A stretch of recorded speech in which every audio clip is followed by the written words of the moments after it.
Hello, how are you? I'm good. How are you? Yeah, not bad at all. Good to hear from you again. Yeah, been a while. Yes, yes, it has. Um, how's life treating you at the moment? Yeah, not too bad given all circumstances considered. Yes. Um, we have a lot of questions. Since I put the button on the sidebar, that's around about doubled the amount of traffic and people asking things. So we'll have a lot to go through today. Cool. I'm feeling popular already. Yes, yes, very much so. Just as if the people still mentioning you on Twitter 4 months after you deactivated hasn't already proved that. I know the impact. Yes, yes, very much so. Um, so, at your suggestion, I did actually search Australian Sana up on Twitter, and I got some fun stuff here. It is a few. This is why I hate that Idle podcast and Australian Sana bitches. Because of them, we all seem like crazies. Yes, it is absolutely because of two people with a combined follower count of 500 people, if we're lucky. That thousands of people are very critical of the fan base. Yes, It was incredible. entirely all to do with me. I have been exposed. Yes, such power. We're very in awe. Um, let's move on to. I'll start off with the thing that you sent me, Yes. which I thought was interesting. Um, and I guess this is directed at myself by the look of it. Um, I don't know why they didn't use a question box, but that's all right. I'll go Oh, they with. meant to. I think it was just more like we were chatting in our Discord server and then they brought it up like, oh, are you having the podcast soon? And I was just like, funnily enough, it should be like today. So if you've got a question, I can just pass it on directly because I wasn't sure Yeah, if you'd have time to check the whole box before recording in an hour. So yeah, all good. So we got. I really wanted to ask his opinions on the radicalisation of internet spaces in general and rise of conservative ideology internationally, and where this intersects with K-pop fan spaces. Um, I want to ask in general, like, where do you all think these fan spaces are heading to, especially the Kpopalypse, if he has any experience of this happening on other music spaces, so we can roughly know what to expect. It's so complicated with K-pop because with how apolitical the music is, it kind of makes it more prone to being used for its own political agendas. Um, well, within K-pop itself, I mean, I don't really. The fan base strikes me as extremely left wing for the mm, most part. Um, very very progressive people, which is funny because the actual music isn't, but the fans certainly are. I guess because they're really young, um, and I suppose if you're if we're talking about Western fans anyway, if you're growing up in a Western country and you're discovering music from another country, just that alone is probably an indication that you're probably a bit more progressive than the average person, because you would actually bother to seek that out as opposed to just what's ever been given to you on your radio station. Um, but I thought it was interesting if he has any experiences if this happening in other music spaces. Well, I mean, I've been involved in the punk and metal scenes for a long time, and heavy metal's generally also fairly progressive because I mean it doesn't seem that way when you look at it, but the people who are part of a heavy metal community are very much um, they don't see themselves as being part of the mainstream of society in general. Um, I don't know, maybe it's different now. I don't know, but when I was growing up with those sort of people, I never met any conservative people at all um, for a long, long time. Um, the punk scene was always more conservative, actually, because you had the sort of the far right neo-Nazi skinhead punks that have been active in where I live for a while. Although that's sort of died off a bit, I think that's sort of Um, well, I mean, I'm sure there's still people out there who think like that, but I think the whole music aspect of it's gone.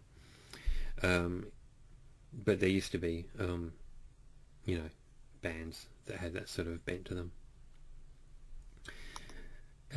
But yeah, I don't really see that happening in K-pop because, I mean, if anything, K-pop tries to avoid any sort of direct political statement of any kind.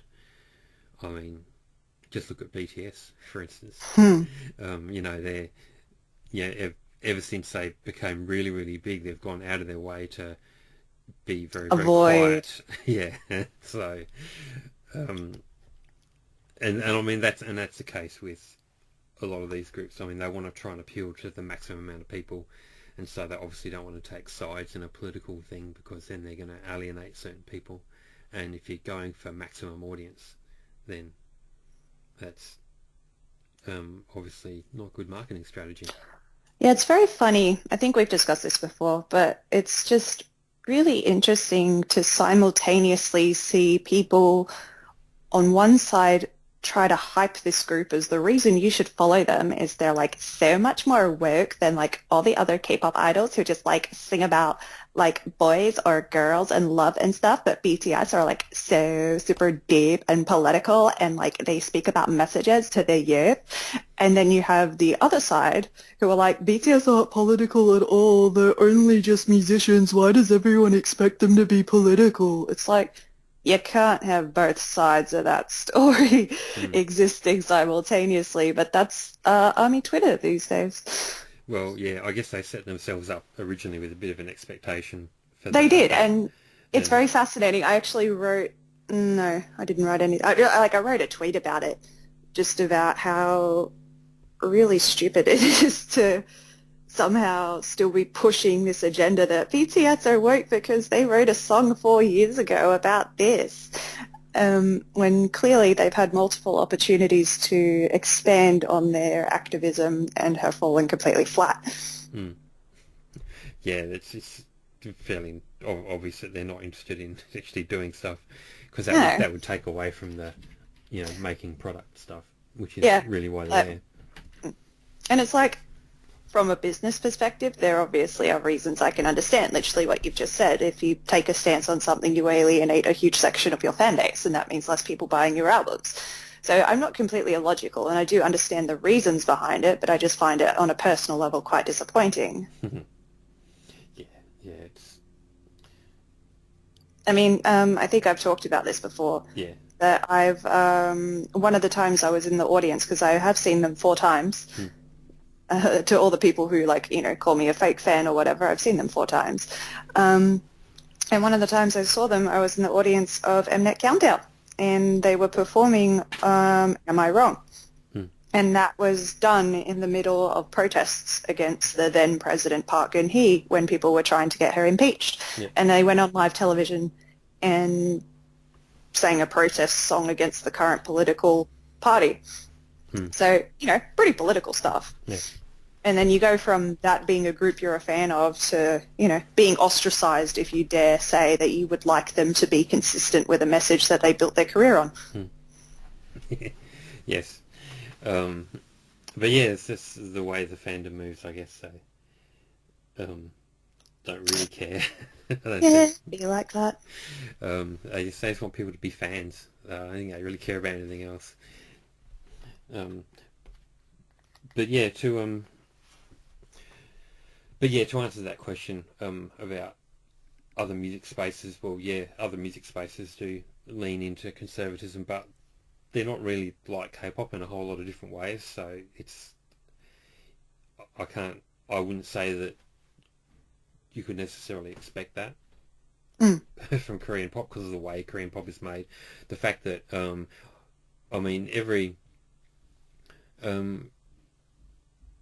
pretty much every single genre of music you can ever imagine has got 2 things. They've got a Christian variant and they've got a Nazi variant. Like you can get Christian black metal, you can get Christian rap, you can get Christian,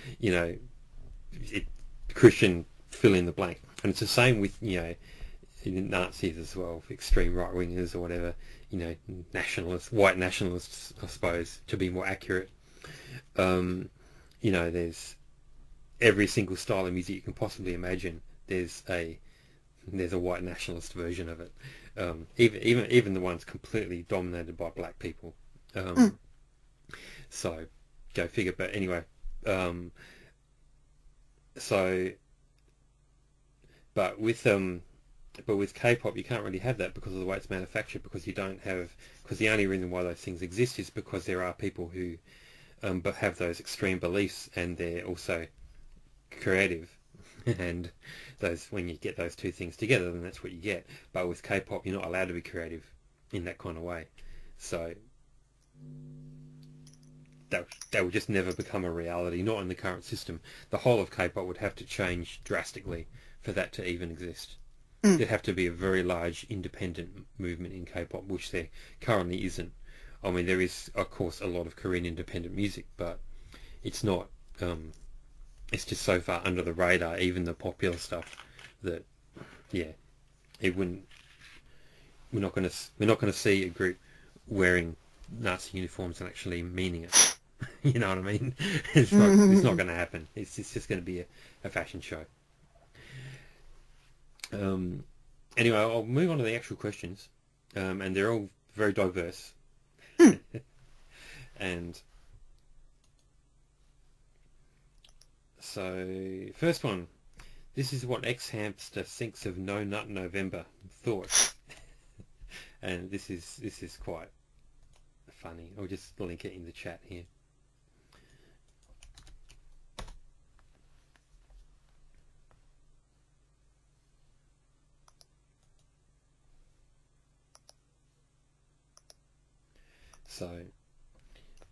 So we've got, starting off with a poster, pornographers must die. Fairly extreme interpretation of what pornography does to people. It's for capital punishment for pornographers. And then ex-hamster saying that, that NoFap has its roots in anti-gay, anti-woman, anti-Semitic blogs, etc. I wouldn't actually know, to be honest. Then you got NoFap themselves actually replying and saying, well, actually, it's not true.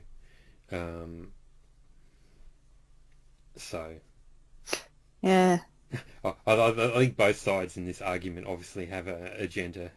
Yeah, they're both quite extremist in either regard. Yes. But yeah, your thoughts on that? It's okay if you don't have any, because you have a lot of questions. Otherwise, I no thoughts, head empty. Yeah, there's not much of an opinion other than extremists on either side are obviously going too far. You're never going to be able to cancel porn. Sex work, I think, is one of the oldest, if not the oldest, running business, business in quotation marks, back to, I think it's one of the first things that humanity has been able to sell.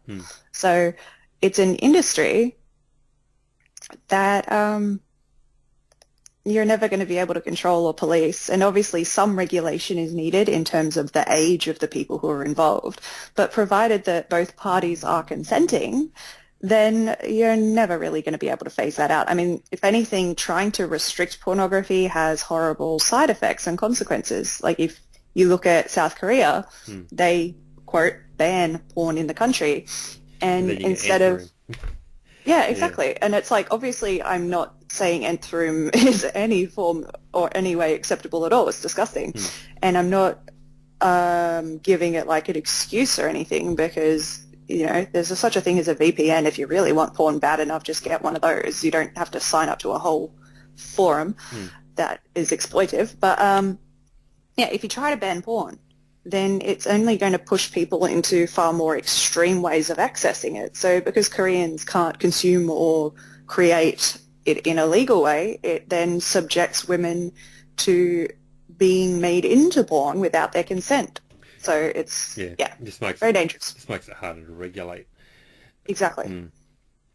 Yeah, a lot of the...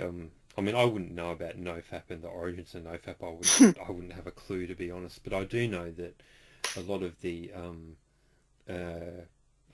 anti-pornography movement started in the 1980s, and that was very much pushed by the Christian right wing in America. Yeah, of course it's them. They're behind anything that's, blame people for things that are probably the shit that they're causing in the first place. Mm. So, but anyway, let's move on to the next question. I'm pretty sure there's at least some K-pop questions in this slot. Here's hoping. We'll see. Sounds like I'm being shit posted, to be honest. You probably are, but Lovely. that's all right. Oh, I think I'm the one who's being shit posted in this next question. Who is your favourite of the core 5 Sailor Moon Sailor Guardians? Out of Moon, Mercury, Mars, Jupiter and Venus. I always loved Sailor Mars when I was a kid. I wanted to be Sailor Mars. And I was literally a little girl with blonde pigtails, obviously I'm not literally a spitting image of Sailor Moon, but I fit that a bit more than I would a girl with long black hair. Yeah. It's I wanted to be Sailor Moon. Oh, sorry, wanted to be Sailor Mars, but clearly looked a lot more like Sailor Moon. Sailor Moon, I've gone, it completely passed me by. I've never even seen it. I've seen pictures on the internet, and that's it. So I wouldn't even know the difference from one to the next, so I'm going to pass on that one. Let's move on. Is there such thing as tasteful sexuality? Straight people look down on gay people for being hypersexual, do they? Cracking dick jokes all the time and falling for thirst traps. A lady told me she finds it tacky and tasteless, and we should emulate straight people for seeking relationships in a more neutral and sophisticated manner. That's the question. I don't think they got the memo on what straight people actually like, but anyway.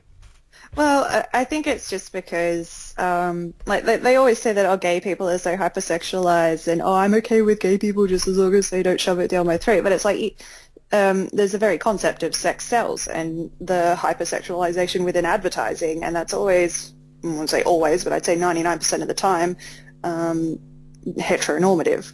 So it's just more straight is finger quotes acceptable and finger quotes in society. So when you're surrounded by something that is acceptable, you don't take notice of it because it's just your normal surroundings. But when something that is outside of what you consider normal even just makes a brief appearance, you're far more likely to notice it and then hyperfixate on it. So I don't think there's anything that gay people are doing that straight people aren't doing themselves. Yeah. But it just speaks more on how uncomfortable straight people and straight people and far more likely homophobic people are, that they're not able to accept something that's slightly different from their current state of norm. Yeah, I guess a good way to put it is, I mean, if I watch I don't know, Holland, that K-pop dude who's openly gay, and when he's kissing a dude, when you see that for the first time in the video, it gets a real reaction out of you because you're like, oh wow, it's two dudes you kissing. Don't expect that. Yeah, you don't expect it. It's like, wow, don't see that every day, and how did it get through the censors and stuff like that. But if it was a man and a woman kissing, you'd just be like, oh, whatever. You wouldn't even register because, I mean, pop music videos generally have sexual content in them of some form. So it would just seem kind of normal. So I would just be like, oh, yeah. I'd probably, if I saw that in a video, I probably even remember the video at the end that there was kissing in it. Yep. So yeah, it makes more of an impression on people because it's unusual. And so I think gay sexuality has got, it's no, I don't think it's any more extreme. It just has more of a impact because it's so more different from the norm that it sort of sticks out. I know plenty of gay people who are, sluts, and I also know plenty who are, just want to find that one guy for that perfect relationship, and they don't want to sleep around, and so it's just like straight people, same thing. Yeah, it's all types. Yeah, I don't think that being gay is inherently linked to being more promiscuous, but it's also to do with social conditioning as well. And then that goes back to what we were just saying about far-right groups and how they petition for certain things. That's definitely something that they've been petitioning about for decades. And this whole concept of the nuclear family and parents, kids deserve a mother and a father growing up and all that kind of rubbish. So there's been a lot of stuff that's just been rammed down people's throats for years and years about what, quote, normal, end quote, is supposed to be. So it's, it's unfortunately created a very hostile environment for some people. And if anything, gay people are far more likely to be very restrictive about their relationships. So, yeah, again, that's almost strange to me that people are thinking that the gay people are the ones flaunting and being over the top when, if anything, they're the ones who are literally forced into a closet into the first place. Well, I mean... And if anything, yeah. that gives them more reason to therefore become more overt when they come out of the closet, because they might see it as making up for the years that they had to spend repressing themselves. They're like, fuck this. I was forced into a state of repression, and now that I'm in an environment where I consider it safe for me to speak my own truth, then I'm going to speak it as loud as possible, and I think that they have every right to do that. Well, yeah, I mean, they probably are a bit more flamboyant in some ways, but, why not? Yeah. I mean, they've been made to feel ashamed of it for so long when it's nothing to feel ashamed over. So if anything, they have every right to take confidence. Yeah, if people are really upset about that whole flamboyance, then they can probably just, be more chill about it. If they were just more chill about it in the first place, well, then you'd probably actually see less of that. If it was more normalised, then it wouldn't be a big deal. Yeah. Anyway, we'll move on.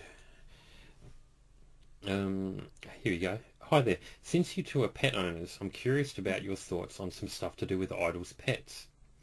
Are there any idols' pet you specifically like or find interesting or cute? What do you think about idols keeping pets while living in their dorms with the other group members? Is it responsible if an active idol gets a new pet while working at standard idol schedule?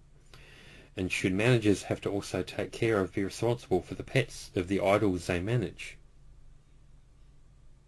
Well, talking about pets makes me sad right now because I'm not living at home with my parents anymore, and considering my dogs are technically my parents, I don't have my dogs right now, and I miss my dogs. I love my dogs very much. Sorry. If anything, it's like, no, that's fine. I'm kind of like being a bit dramatic about it, but it's like, oh my God, I love my dogs so much. Whenever I call my parents, I'm like, put the dogs on! Well, it's like, hi Mum, miss you. Where are the dogs? Yeah, so I love my dogs very much. Miss them terribly. My parents moved like a week before coronavirus lockdown hit, so it's like I couldn't just go with them and then spend my quarantine indefinitely with my parents. Instead, I'm staying with another family member who's still in my state. But yeah, very sad. Miss my dogs. In terms of dogs of celebrities that I like, I mean, it wouldn't be much of a surprise to anyone who knows me to know that I like Taehyung's dog. He is a Pomeranian called Yontan. And it's a very funny dog from the little clips that he uploads of it. It's got a lot of personality. It's very funny because it's got like these eyebrows that make it look like it's in a permanently pissed off state, and I just think that's hilarious.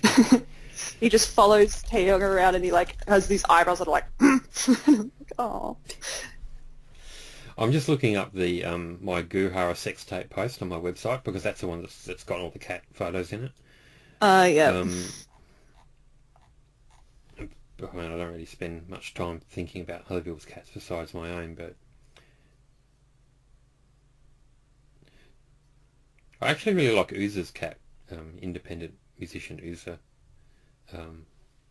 Don't know if you know her, but she has a nice white cat, and she occasionally posts videos of her cat that are not all that different from the videos I post of mine, to be honest.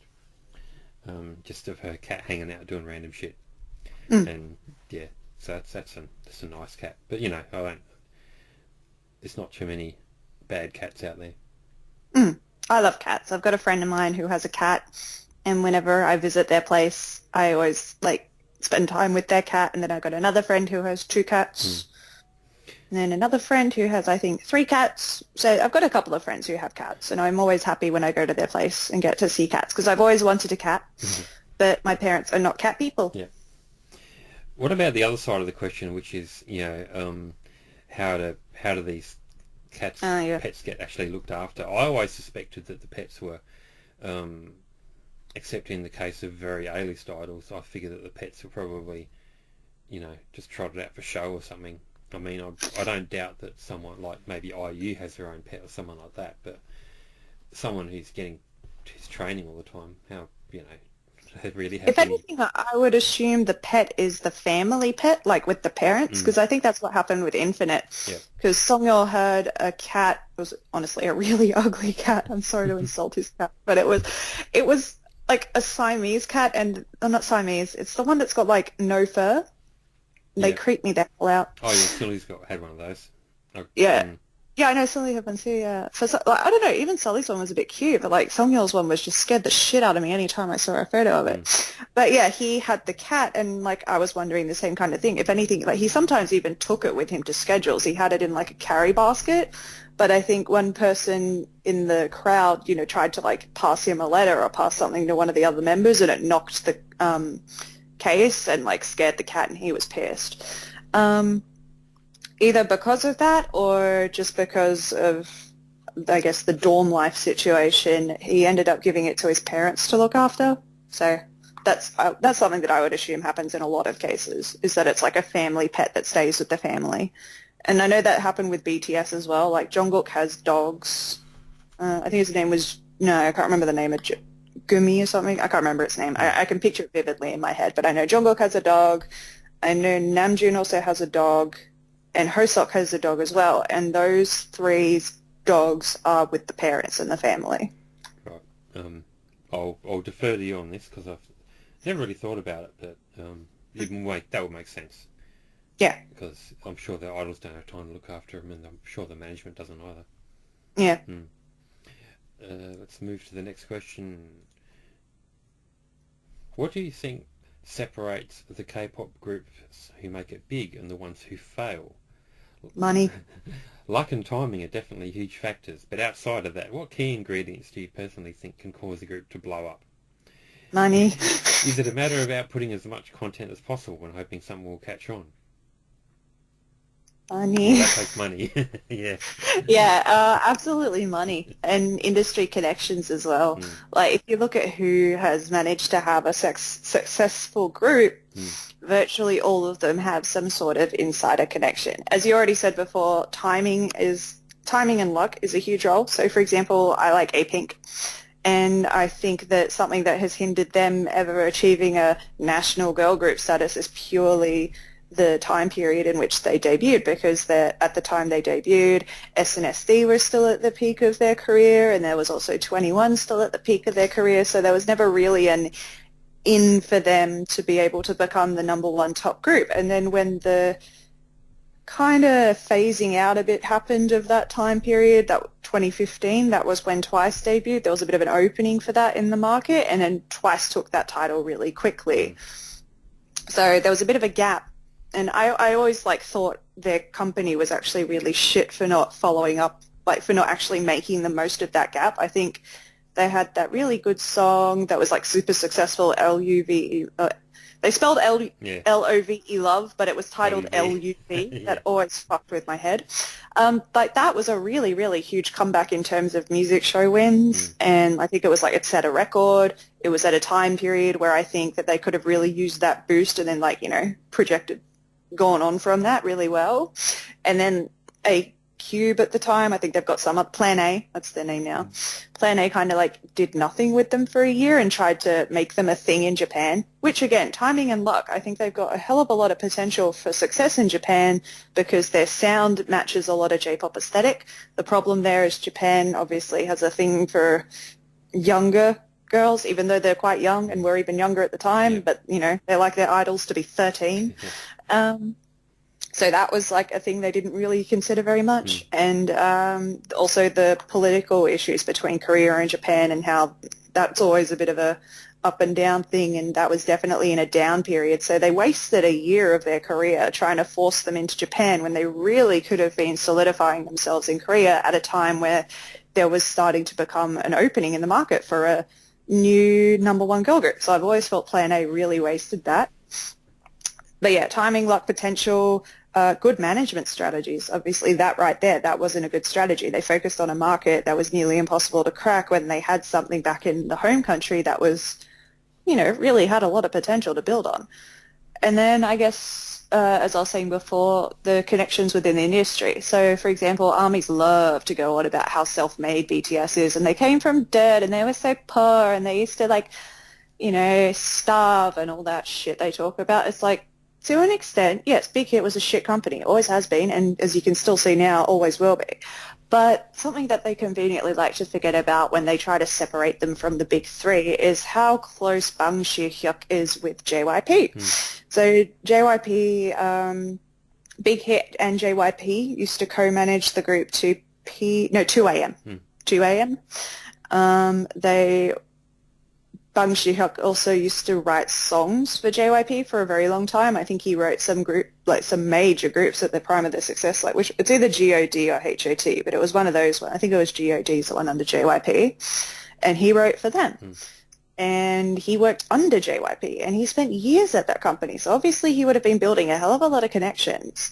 And there's been times when JYP was interviewed about Bang Shi-hyuk's success after he's obviously left the company. He was like, well, how do you feel that this guy who used to work under you is now overtaking you? And JYP kind of just seems like a bit of a stoner sometimes, when he's just like, yeah, that's cool. That's cool. I mean, I'm happy for him, man. I'm happy for him. So JYP is just like really blasé about it. He's like, yeah, it's cool. It's successful. But I mean, something that I think so many people also fail to consider when I talk about BTS's success. That was word's not coming out properly. I've had 2 coffees today. Anyway, so BTS success in America is definitely deserved, and they've definitely earned it. And it's like when you talk about, quotes, paving the way and other artists that came before them, it doesn't diminish the success that BTS are creating now. So it's like people always talk about paving the way, like literally only one person is allowed to build the road, when if anything, I imagine the road to be many different roads that are all interconnected. So what BTS are doing now is definitely paving a new way for artists who came after them, for artists who come after them. But they also had a bit of a blueprint to work from the other artists who were before them too. So JYP was one of the first groups, companies, along with YG, and I think SM tried it too, to try and send someone over to the American market. SM tried it with BoA and BoA and Girls' Generation. YG tried it with Seven, and JYP tried it with the Wonder Girls and had some success, but it obviously wasn't what BTS has gone on to do. But the interesting thing is, obviously, Bang Shi-hyuk worked under JYP, probably knew things about how that they were trying to go about the American market, and it gave them a blueprint of what not to do when trying to progress his own group in the future. So it's easier to do things in the future if you can learn from the mistakes of the past. And the biggest thing from the past that he learned from and actually worked with was having the American manager and the American, what's his name? Oh, we hate the guy. His name's Eshi, and he's now the one looking after Monster X. It's, obviously, like, he's dodgy as shit, and I wouldn't recommend him to anyone to work with them.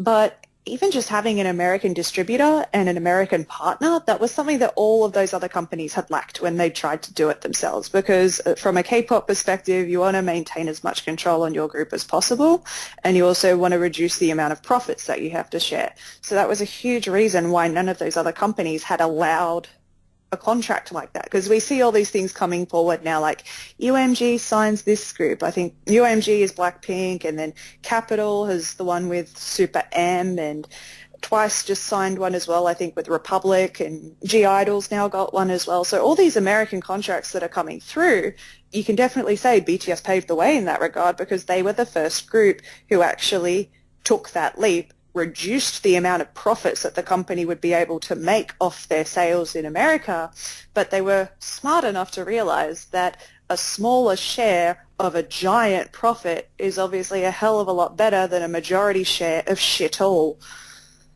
So that's an example of management tactics and those kind of things as well. So yeah, that was a really long-winded response to that question. You could have just said money. Yeah. Well, I did. Money, timing, and management. Yeah. Cool. That's a good answer. I'll move on. This one's not even a question, though. The person's forgot to include the actual question, but it's sort of an implied one. Shiny fans got mad at TXT and Big Hit for their light stick colour, but the colours aren't even the same. I've always thought the light stick debate was really stupid, purely because it's like, how many colours exist on a spectrum? And, BTS have the whole purple thing. Well, 4Minute technically had purple as their fan colour, although I guess the fact that they've disbanded means that it's up for grabs now. I think the thing that a lot of groups have been doing now is doing multiple colors to avoid this whole mess, because they're like, okay, like GFriend has 3 colors. They've got purple, blue, and white, or silver. And then Twice has pink and orange. Blackpink, obviously. I wonder what color Blackpink is. But funnily enough, Red Velvet is not red. So you get the gist. Lots of groups have lots of colours. They've been trying to negate fan wars by having multiple colours, and then TXT just happen to have some tealish colour that's somewhat similar to shinies, and Showerballs get pissed off. And I'm like, if the thing that you are angriest about in the world is a colour, then you got a pretty good life. I think multiple colours is just like, they might be thinking, oh, they won't get upset if we don't have, it's, you know, only 2 out of 3 or whatever. But I think with K-pop fans, 1 out of 3 would be enough to upset them, because they're so crazy. Next question is just your thoughts on this article, and this is Jessica Yaniv being arrested for assault. Who? You don't know who Jessica Yaniv is? I do not. Okay. Oh, well, he's some trans guy or whatever, who has basically is very, very dodgy. He does a lot of stuff which is, you know, It looks like the pronouns being used in the article is she, so I'm assuming male to female trans? Yeah. And yeah, I mean, you can read up on it, but she's been doing stuff like, she tried to sue a beautician's parlour when they refused to wax her genitals because she's still got male genitals, and I think she organised underage children's parties, pool parties, where the parents weren't allowed to attend. And, yeah, just real creepy shit.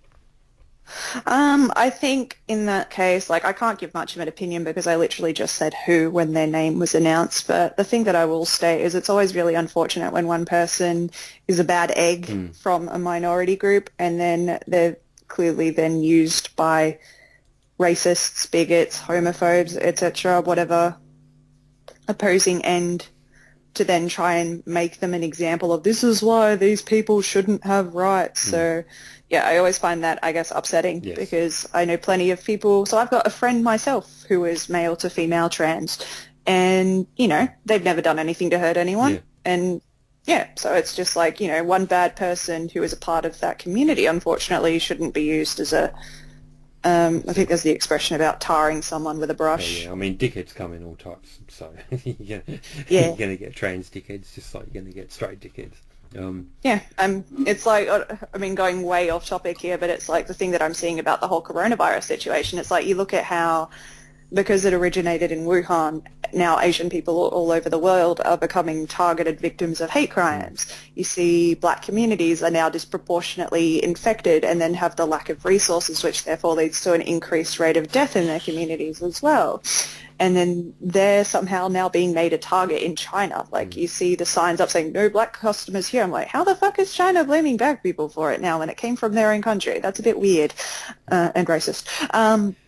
But then you see the white people who go out and have signs like, my freedom, my rights, and they're protesting to be allowed back out again and trying to protest to end the restrictions and stuff. And it's like, white people won't be denied access to healthcare based upon the actions of those minorities who are embarrassing all of us. And I really think it's a thing that more white people should be actively protesting and saying, like, you know, if you look at a video on Twitter of how many people in those mobs are white, it's like 99%. If you look at governments and the people who enact oppressive policies in Western countries, the vast majority of them are white.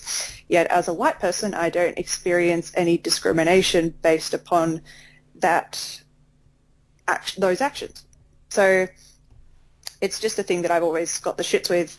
I'm not saying please oppress me too, obviously not, but what I'm saying is, it can be arranged by somebody. More what I'm saying is, like, you know, if you're not, you know, if you don't want oppression for white people based upon the worst of our kind, and there's a hell of a lot of horrible people of our kind, then we need to start making it a more friendly world for the people who are different in minority cases. Like, don't use a bad person to tar the rest. One thing that, So yeah, that's my opinion on that. one random thought that struck me about the coronavirus is that it is actually, when you think about it, it's a disease that disproportionately targets rich people. Because if you're rich, you can afford to travel a lot, you can afford to go on cruises, and you tend to shake a lot of people's hand all the time. Yeah, the problem though with that is if anything, the rich are the ones also being the ones to spread it, and then they spread it to the poor communities because, the poor people are the ones who have to serve them. So when a rich person gets it, they're then rich enough to afford the treatment. But if a poor person gets it and then takes it back to their poorer families, poorer communities, then they're the ones who are then far more impacted, because the time it takes for a rich person to be able to afford a test or get tested, super quick, super easy, super accommodated. A poor person gets it, they think they have it, they can't get tested, they're infected, but they're then continuing to spread that to other people in their community, and those people in their community are also poor and they can't get tested, they can't get treatment. So if you look at a rich person who gets it, they can get it quickly tested, quickly shut down, quickly tell their other friends, and their other rich friends can go get tests and avoid them, etc. And it's very quick to, that's been a big part of Korea's strategy, is early testing, early intervention, and rich people are the ones who have the access to early testing, early intervention. Like the time that Idris Elba got a test for it and he wasn't even showing symptoms. He posted about it on his Twitter, I was asymptomatic and I got a test and I had it, and everyone was kind of like, wait, how the fuck did you get a test if you don't even have symptoms? Whereas I'm borderline dying in my bedroom and the doctor's telling me to stay home.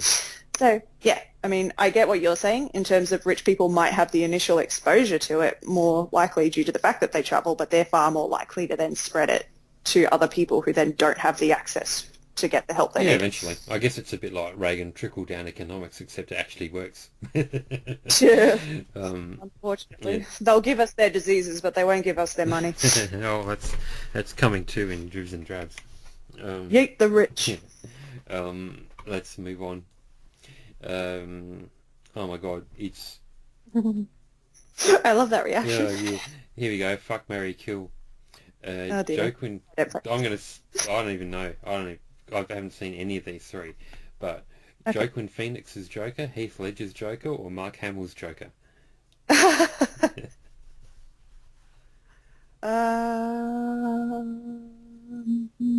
haven't seen any three of them. Is play the Joker. Oh, you haven't seen The Dark Knight?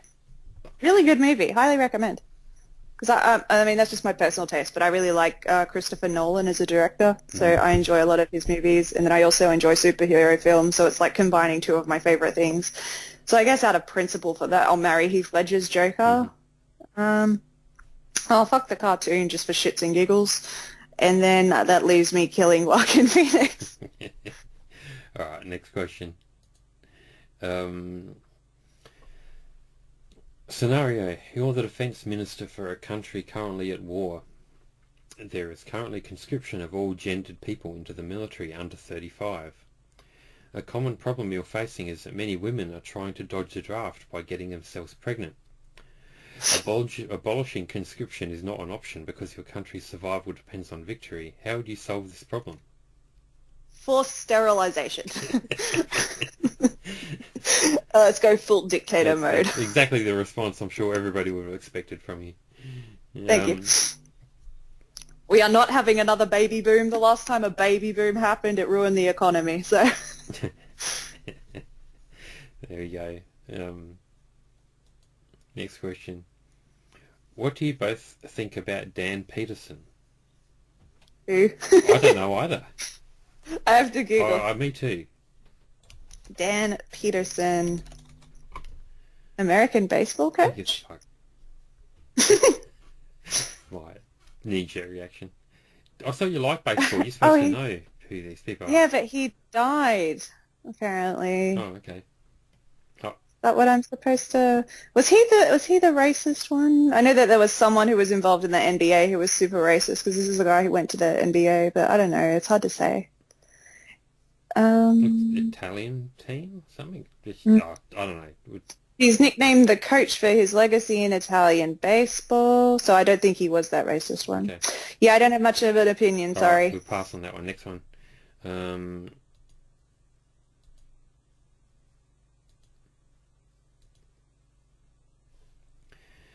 K-pop isn't actually popular in the USA, so why are there so many artists using BTS for attention by atting them in Twitter and stuff? Does it actually get them more attention?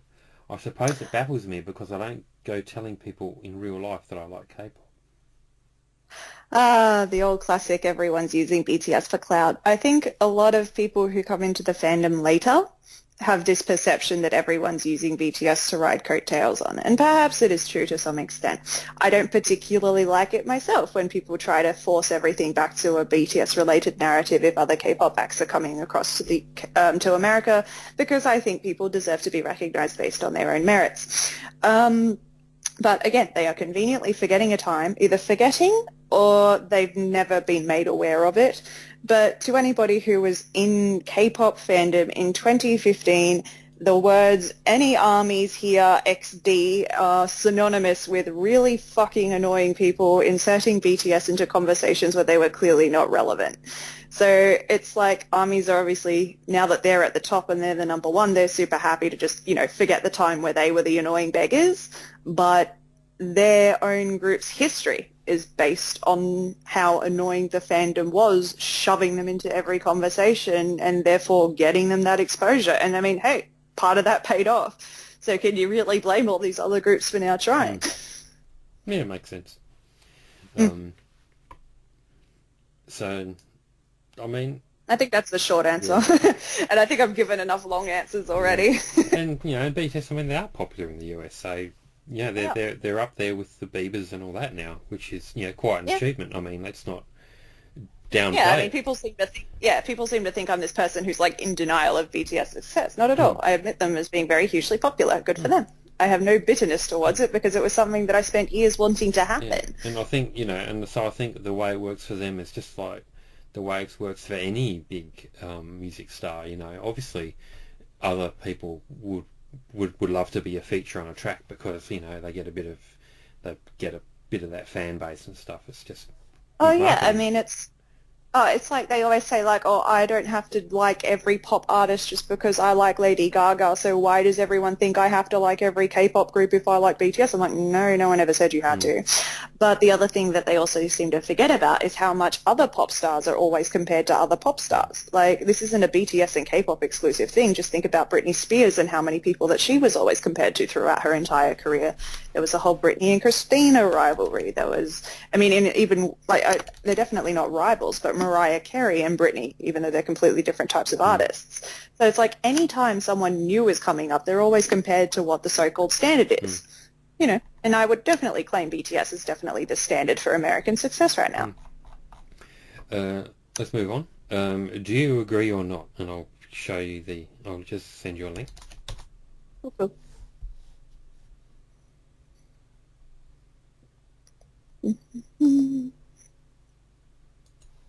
Family Guy is the only adult animated show I've seen to consistently spout genuinely harmful messages without jokes or counter message presented. South Park isn't perfect, but they sure as shit try harder than Family Guy, but I guess it's not a spicy or hot take to hate Family Guy, huh? Yeah, I don't agree with that because South Park has definitely had a hell of a lot more offensive messages than what Family Guy has. And I'm pretty sure that the people who created South Park are Republicans. I'd argue that South Park's still funnier, though. Yeah, it would be.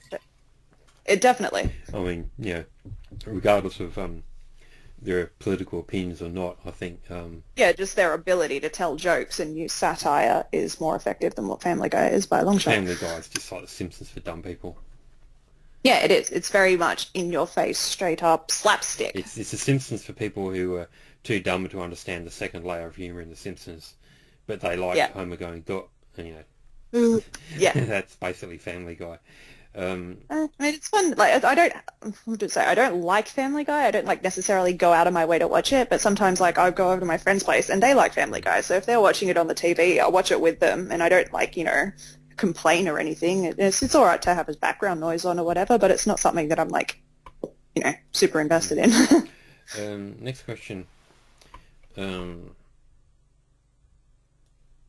Kathy seems mad. Do you think she might have eaten bats and is salty about it? Well, what type of question is this? There's two links that come with it. Okay, First so one. Kathy is the name. I thought Karen was the annoying white woman name. Oh, Kathy's the person. Yeah, you're complaining that Chinese people eat certain animals. Yeah, you'll eat Tide Pods. One is edible, one isn't. Lamol. Point is, every country has people that do stupid stuff for views. Relax with the racism. It ain't cute. Yeah, I mean, they've got a point in terms of like how everyone's mad about Chinese people eating bats, but white people literally ate Tide Pods as an internet challenge, which is a point. Um, and then it's like a lot of these things are very cultural. So for example, Chinese people eating bats is, oh, that's disgusting, oh, that's gross. But it's like, I think Indians would consider the way that we eat beef is disgusting to their culture because they consider cows to be sacred. Oh, that's someone's quote. I can't believe I'm about to defend Tide Pod consumption, but that has never caused a global epidemic. I'm pretty sure it kind of did, where the National Health So, Organization had to like come out and say, please do not eat epidemic of Tide Pods. stupidity. Yeah, don't eat bats and rats, kids. They should have learned this with SARS, like the bubonic plague. Again, hard to say. Do I have this person blocked? I think I do. Really? Maybe. I've subscribed to a blockchain, so that like automatically blocks people for Right. me. Yeah, I might be on Yeah. the same one. I don't know. Let's see. Have I got them blocked? Not sure. Anyway, you get the gist. I'd say unless you're vegan, then you're not in any position to be critiquing what type of animal someone is eating because it might also be about resources and what's it called? Like resources, potentially poverty and access to animals, to like meat consumption. And then, yeah, what was it? I think SARS that they did mention, the other person mentioned, was based on something to do with the wet markets. But then I've also had other people I've been talking to educating me about that as well. Hard to say. There's the thing that I'll send you. I can't. I'll send it. I'll look it up now. James Survivor Bat, because in Survivor there was a.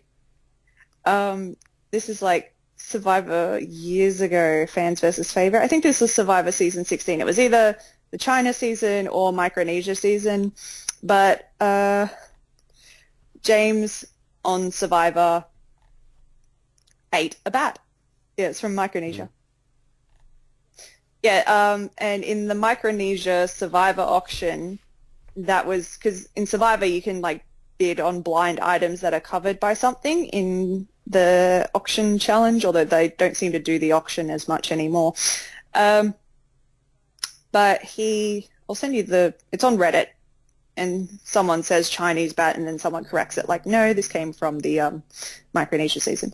But in Survivor, the challenge is you get $500 and you're allowed to bid in increments for items at the auction. Sometimes items that are under a cover can be like really, really good, like pizza or burgers, or it might be a secret advantage in the other challenge. But I think the thing that he bid on and then won was bats. And he only realized that after he opened up the thing, and then Probst, the host, then says like, this is considered a delicacy in the area. So, the person who ate the bat was by far not the first person to ever eat a bat. Well, it didn't even start by people eating bats anyway. It's not. It's more the confined closeness of those wild animal markets and Yeah. And interspecies virus transfer and all that. It's more than someone just ate a bat. Yeah. I'll move on to the next question, and it's another link one. Just want your thoughts on this one.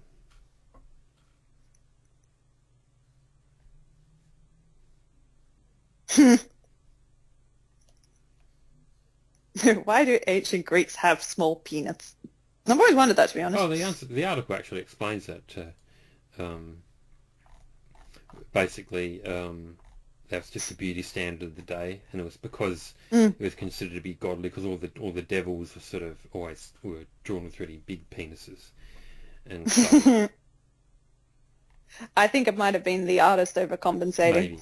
maybe the artist was a bit worried about his own size, so he thought if I If I draw, sculpt a really if I small draw a one, man people will with, see mine yeah, and go, oh wow, it's really big compared to that dude.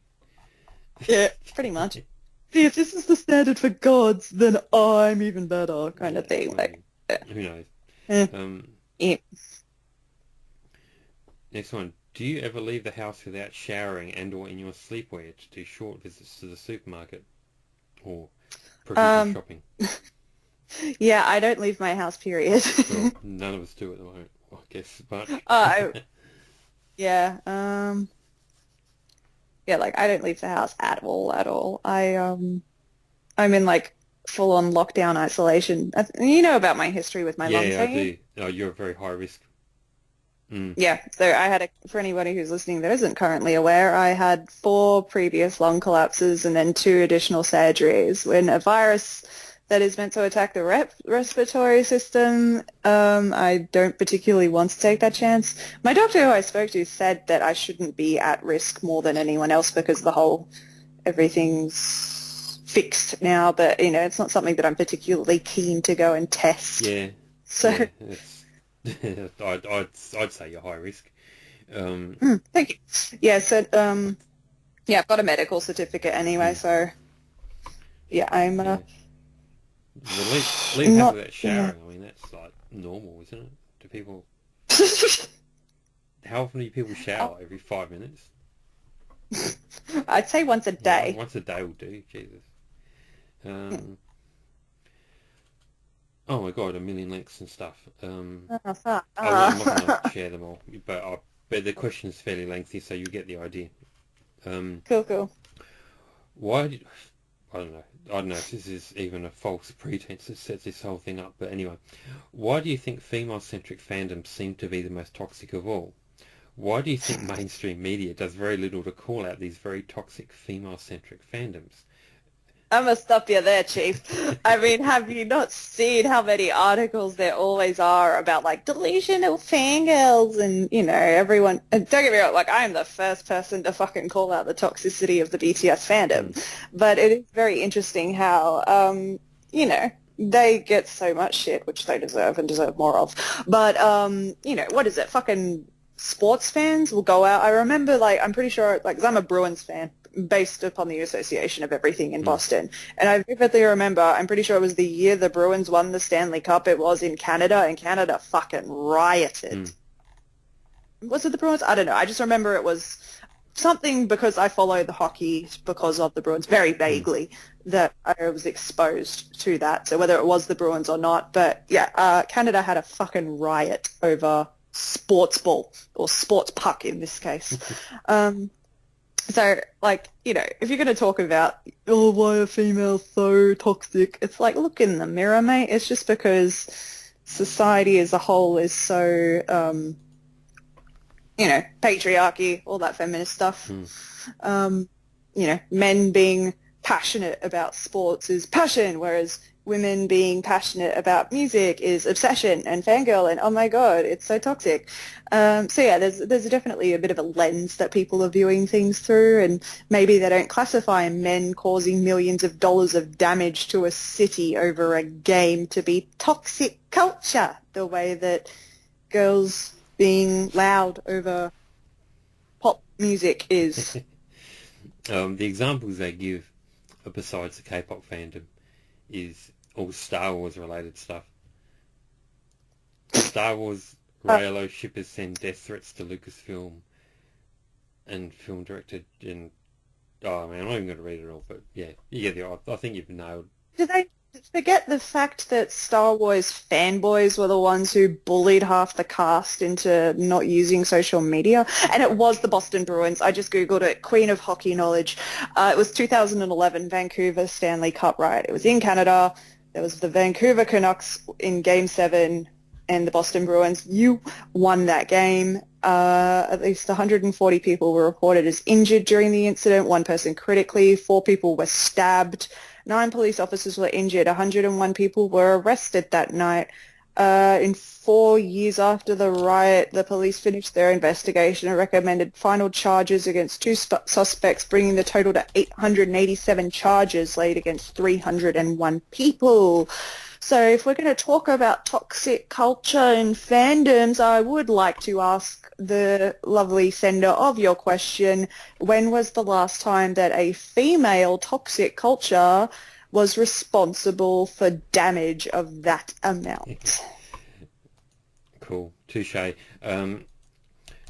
slightly off topic. Have you seen Ross Kemp's documentary about gangs, and his one that he does about the Polish soccer fans?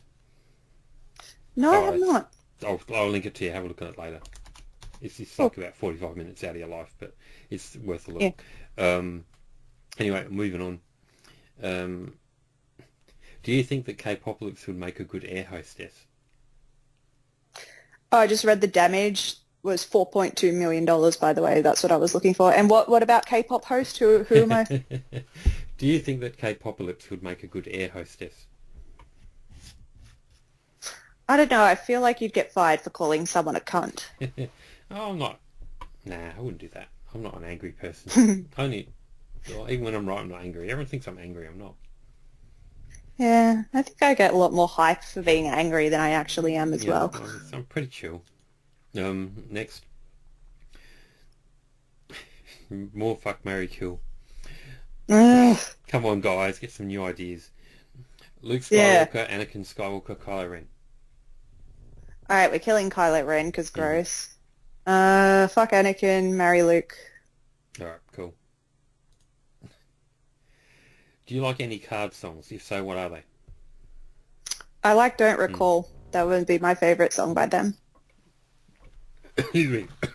I was joking. I thought that was like one of those subtle cough things trying to say something. I'm like, Excuse me, coronavirus. No, I'm just drinking. Went down the wrong way. I like Rumour from Card. I think it's the best one. A lot of the songs I really don't like, but I thought Rumours was alright. And I actually didn't mind their last couple because they're getting away from the whole tropical thing. Tropical house Finally. thing. Yeah, they went down that. You know, someone's finally tapped them on the shoulder and said, "Hey guys, it's dying. Come on. If you want a career in 2 years' time, you're gonna have to do something else. Better think of something." Next the question. The coronavirus seems to be the most deadly to middle-aged and older people of East Asian racial descent. Do you feel extra concerned for Kpopalypse since he's an elderly Chinese person? Boomer remover. I'm not old enough to be a boomer. Dodge that bullet Yeah. then. But yeah, I'm not concerned. It'll be interesting to see if that statistic changes now that America is becoming the highest infected country. Yeah, I think it's going to really rip through America in a really bad way. Like, It's like, what was that thing that I've seen going around the internet? What I really, really want, that won't happen, but I just wish there was a way that all these people who are like, you know, being super obnoxious and protesting and shit, they should legally be forced to sign disclaimers saying that when they get the virus, they won't go to hospital and receive treatments there. It's like, if you're doing something so obnoxiously cuntish as going out in violation of protective measures that are not just for your benefit but also for the benefits of the first response workers and for everyone else in society, then you should be denied treatment if you get the virus. I mean, you don't think it's a threat, you don't care about it, so why should anyone care about your life? oh, there you go. And the next question. Here we go. Kpopalypse seems to get annoyed by young girl vocals in K-pop. He calls these girl group songs screechy bullshit. Would you consider this to be casual misogyny? Depends on the vocals and the what's it called, the processing and the mixing of them. Well, I only call it screechy bullshit when it sounds like screechy bullshit.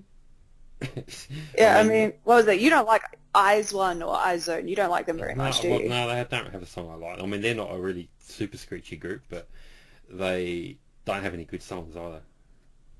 I liked their album. I think that was a very good straight-to-finish album. It's like I can actually listen to all the tracks on the album without skipping any. I'm just trying to think of, like, who's a group with screechy vocals that I can think of. Who do you... I don't even think it's group specific. You know, I think It's like a member specific it's not even thing. member specific. I think it's song specific. I'm not talking like- about the actual quality of the voices. I'm just talking about what they're being made to do in a song. I think that's, yeah, I will say that that's an issue that's quite broad, and it also happens to a lot of other boy groups as well, because there seems to be this perception that being able to sing a high note makes you more talented, and it's forcing a lot of people to sing outside their range, and it's not something that I like in particular. I won't name names, but there's definitely boy group members who are being forced to sing way out of their range as well for the sake of, oh my God, he sings so high, he's so talented, he has got like XYZ vocal range, he can sing 4 octaves. It's like, shut up. It's like screaming is literally not being able to hit a note in that range. I've seen video compilations where they're like, so-and-so's vocal range, and then the notes they include from the highest one is them literally going like, in one of those weekly Idol challenges. I'm like, that's not a range.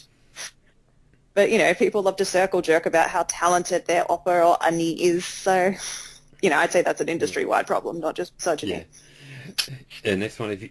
And I'd like to think that you're an equal opportunity roaster and would drag the shit out of a terrible boy group vocalist as much as you do a girl group. Well, I mean, if you look at the ratio of what I like, is the girl groups definitely get favoured. So... yeah, there you go. But then some people probably say that's misogyny too, so you can't win. Yeah. Next question, have you been born 100 years ago? What do you theorise your job profession would be? I'd be dead. Quite literally at birth I would have died. I don't know what it was that I got injected with, but I got something when I came out that I needed to have a needle for some reason, so probably would be at risk of even being able to survive out of the womb, and then I would have been at risk over...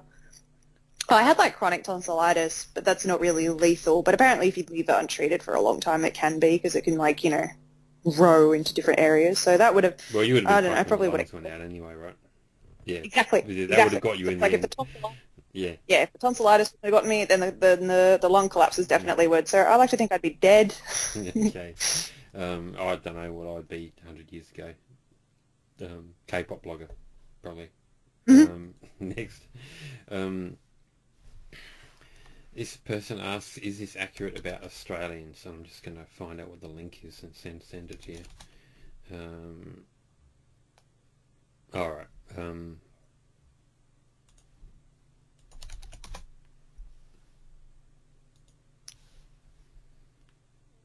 Yeah, yes.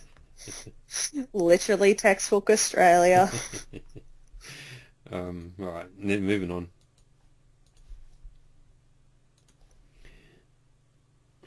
What's your opinion of Mondays? Dumb question, that. Well, Mondays are my weekend. Oh. I work Wednesday to Sunday now. I work online. And I set Mondays and Tuesdays as my days off in the week. So Monday is my Saturday. Groovy. Oh, no, I don't. Well, Monday was my radio show day, but I gave it up a few weeks ago. The weekend is a capitalist scheme. Next question. I don't know I guess this is directed to both of us. I don't know. Would you be successful in the drug dealing profession? Ooh, I'd probably accidentally snitch on myself. Yeah, one too many social media posts. Like my friends, friends are always getting high and they're always posting about it. I'm like, you idiots. There's police on Facebook too. You morons. Yeah. I don't know. Oh, yeah, I would get in trouble that way. Yeah, you'd be one of them. I'd be good because I'd just shut up and deal my drugs and get my money. Yeah, I'd either take myself out. I'd either take myself out as my own snitch, or I would just get shot because I piss off the wrong person. Some combination therein. Upset them. Why are you dealing weed? Are you saying that weed isn't as good as cocaine? I'll have you know that cocaine outsold weed. Cocaine paved the way. Cocaine hack. Next question. My dad religiously watches Australia's Married at First Sight. Every time I see a little bit of it while in the same room, I swear that every woman on it has had bad facial plastic surgery and or really obvious Botox treatments. Are the women on this show the idealised image of beauty for Australian women, according to Aussie popular opinion? Do you know? I would say that they're the only people that they could successfully cast for the show that were desperate enough to go on it. Fun story for anybody who doesn't know, I used to work in retail, and one of the places I used to work was Bondi Junction, which is definitely a place for quite a lot of affluent people who are considered conventionally attractive to go and socialize and show off how rich they are or buy all their things. Anyway, so I used to work in a boutique in Bondi Junction, and one time someone came into the shop who then was a producer or casting or producer or some sort to do with Married at First Sight, and they were scouting for Married at First Sight and took my number because they were like, oh, would you be interested? And one of my coworkers was like flat out no, and I'm just like, do you get paid? Yes, you do. And then I was like, you get paid, huh? And they're like, yeah, you get paid. And I'm like, I'll give you my number. And yeah, they actually did follow up and try to contact me for it, but I was like, look, I'm sorry, I'm at uni. I can't dedicate the amount of time that is needed for the show, which was true. So there's the short story of how I potentially could have been cast for Married at First Sight, but I valued my education over a potential television debut. Yeah. Oh, you got on TV anyway eventually. Yeah. And look how well that turned out. Yeah, well, you didn't have to commit so much to it. Yeah, but I didn't get paid. Yeah, yes. I was trying to think. I never even seen the show once, so I've never watched an episode. I've just been exposed to it either through something on Facebook or like an ad or something. And it's like it's the very conventional Botox, filled out lips, really kind of like stretched face. Yeah, I think it's like.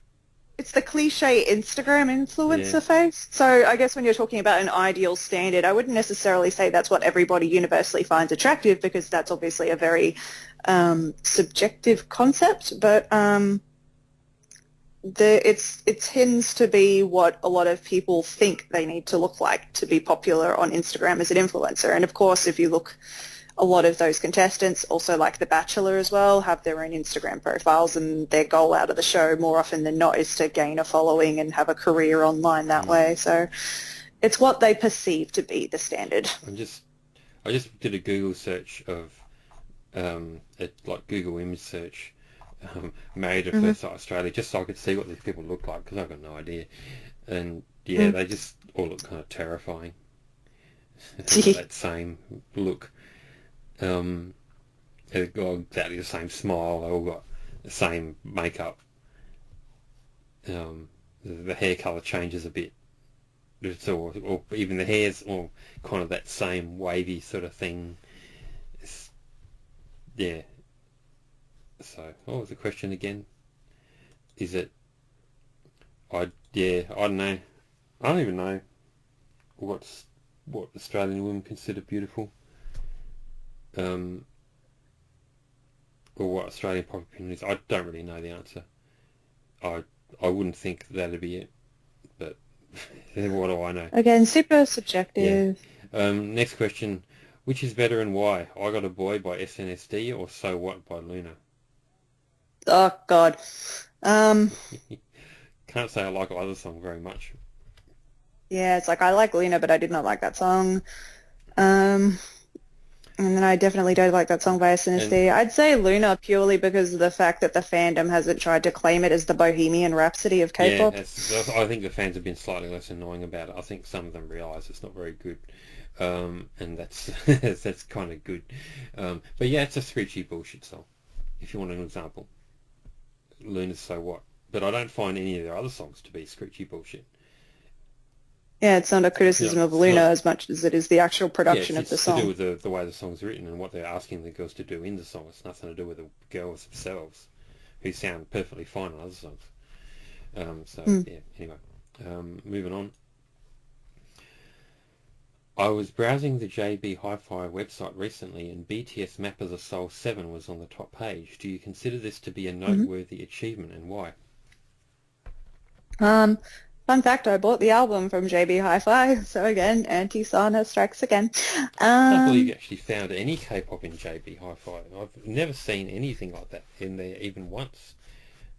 Depends which store you go to, I guess. I think maybe being in New South Wales, which is a more densely populated area, means they put more stock where I live, but there's been a few stores I've gone to that have had multiple K-pop groups. Mainly, it is mainly just BTS and sometimes Blackpink if I'm lucky. But BTS is definitely the most stocked. I'd say it's solid.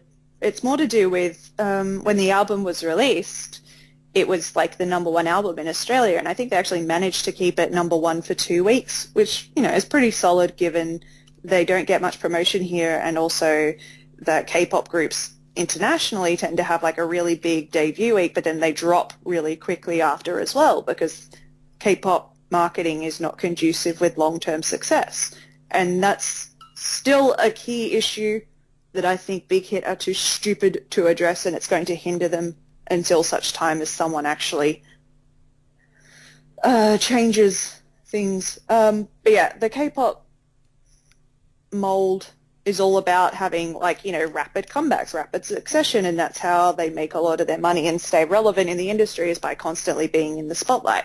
Whereas Western entertainment is all about having, you know, not all about, there's different artists. I mean, Ariana Grande actually has a quicker release cycle than the average artist, but a majority tend to release maybe once every 2 years.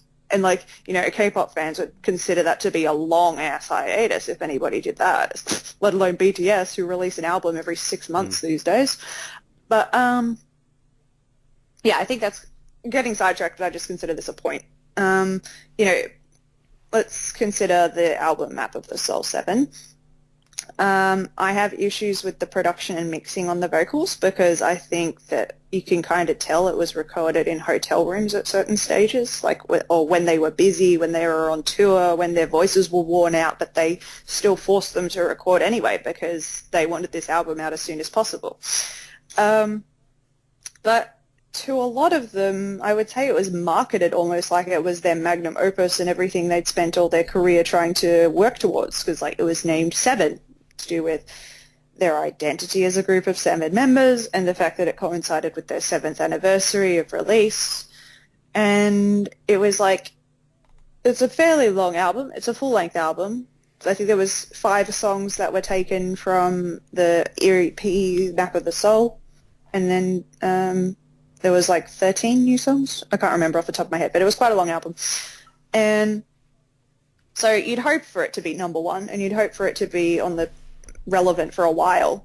But this problem that Big Hit has is the fact that, you know, Namjoon's on TV on V Live talking about how they're already in the studio trying to record their next album.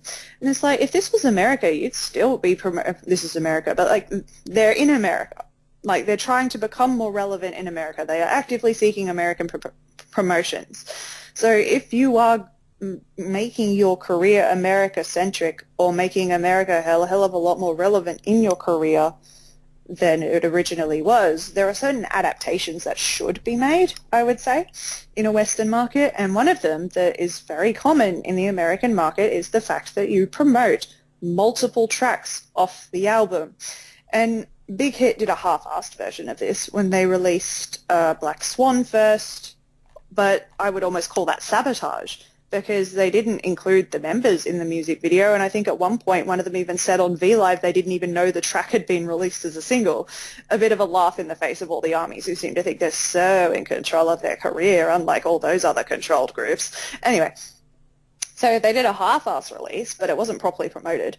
And then 2 weeks later is when they came out with On.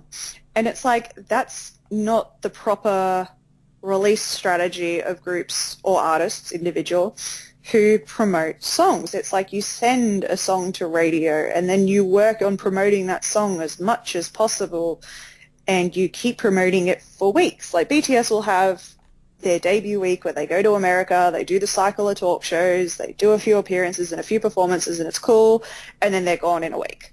And then that song is completely forgotten about and it falls off the charts in 4 weeks. Whereas in America, you do the constant cycle for as long as possible to keep it up on the charts as long as possible, and then it stays on the charts for months, sometimes even years. I think Rihanna's, I can't remember which song it was, but there was one of the songs off her Anti album, and that stayed on the charts for like a really, really, really long time. And I understand that they're likely not going to be aiming for that level of success, but you'd still, if you're going to make that more of your priority market, you need to be able to adapt and release multiple songs off this album. And like when people talk about multiple songs off an album, what was Katy Perry's Teenage Dream had like 5 songs that was released off it, and that was released over, I'm going to Google that album right now. Katy Perry, Teenage Dream. Teenage Dream came out in 2010. Let's see if Wikipedia want to load. Teenage Dream, Katy Perry album.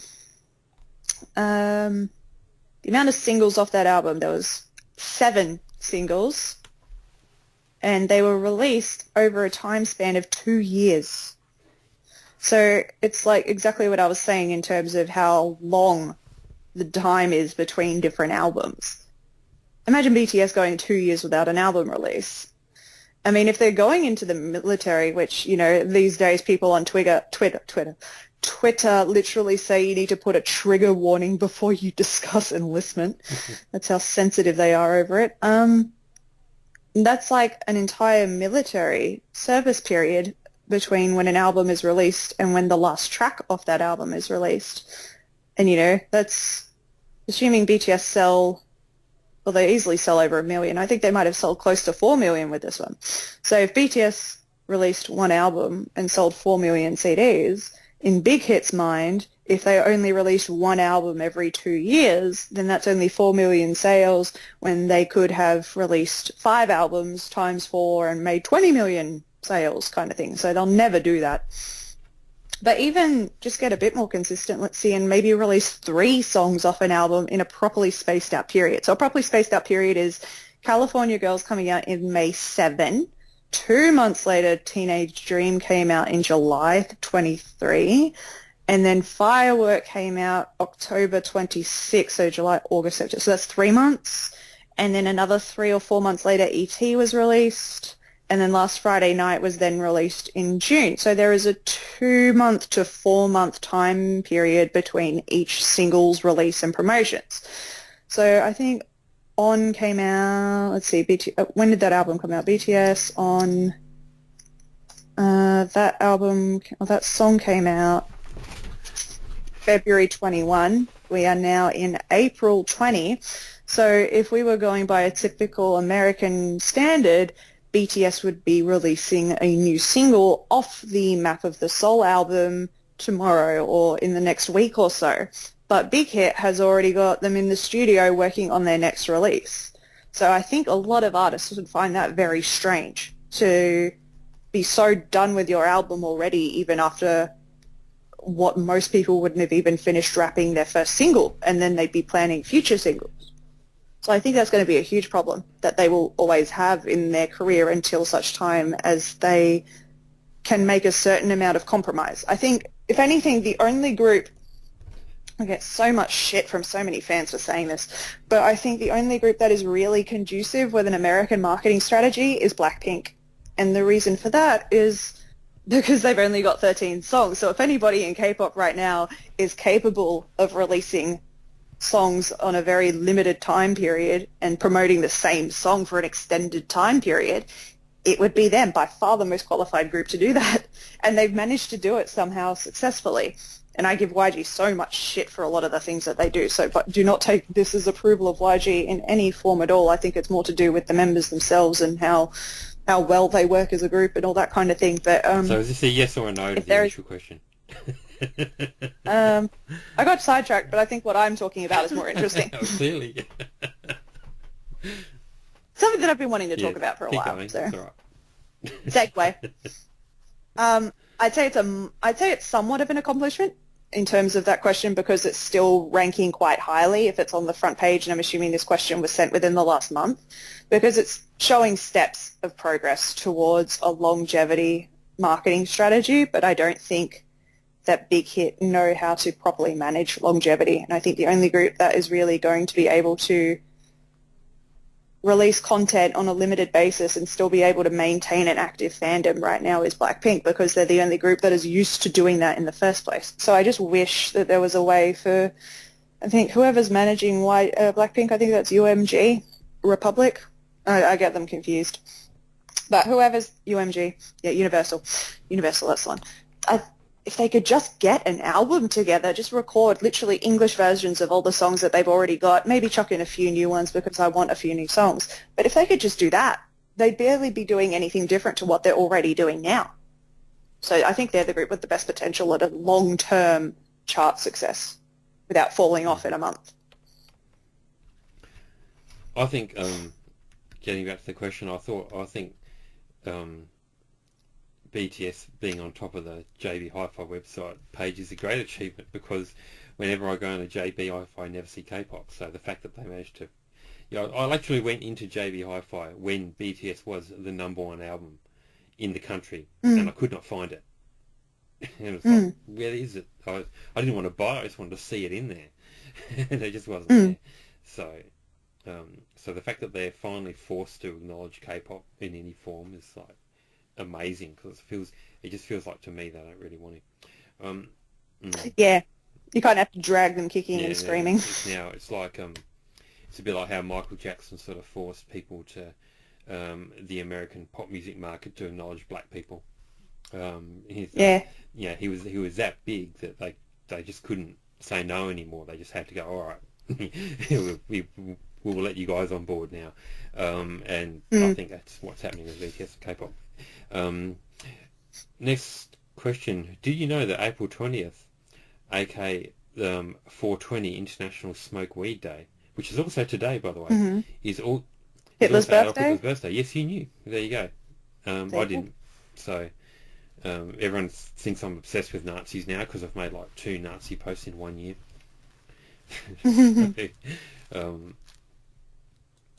But what's your favourite element on the periodic table? Next question. HG, because that's my initials, which is Mercury. Wow. I don't even know if there's one for my initials. AB.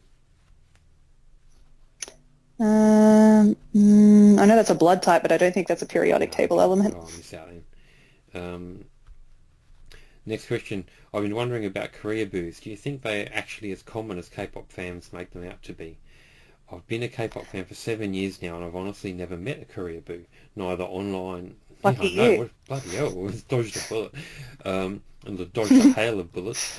Neither online nor in real life. Maybe that's because I'm not active on Twitter. Maybe they roam around there. Yep. But I feel like K-pop fans act like they are a bigger issue than they really are. Or am I wrong and they are actually quite a lot? P.S. There's a hell of a After listening to your latest podcast, I have to say that Zimzalabim is one of the best songs of 2019. Them's fighting words. I think with that opinion, they've invalidated their... no wonder they got the career booth stuff wrong, if they got Zimzalabim wrong. But yeah, there are a lot. I mean, I would say most people who I know, not just on social network, but personally, probably more personally actually, because as far as social networking goes, the people who are really Koreaboo, I tend to offend them and they tend to fuck off. But the people I actually meet in my real life who are into K-pop are more just sort of basic fans, just like, yeah, I'm really into Korea, I'm really into K-pop, and that always seems to translate into a love of Korea in general, fuck knows why, and a whole bunch of other things. A lot of them are also into Japanese anime. I don't know why that I don't know why there's a correlation there. It doesn't make much sense to me. Maybe it's just... I think the correlation kind of comes because some people, and obviously not all, but some people tend to market it like K-pop is the real-life anime girls. So I think that has a bit of a role in that regard. I just thought it was just like, basic sort of exoticism, like K-pop's different. Yeah, definitely a fetishism. Anime is different. I mean, it's an Asian fetish. I think it's a bit of an Asian fetish in general. So it's like, if someone objectifies Japanese people based upon cartoon characters, it's not too much of a stretch that they would then fetishize Korean people based on the music industry. It's just they don't see either of them as being real, or they see them more as a fantasy rather than a real person. What was what I was thinking of when you said the Koreaboo question? There was some other kind of point I had in my head. I think it was to do with how, I wouldn't say all, obviously, but there are some, I'd say it's more to do with the company rather than like the individual, but there are people who try and utilize that fetishism, I think I kind of got it there. They try and utilize that in order to sell things.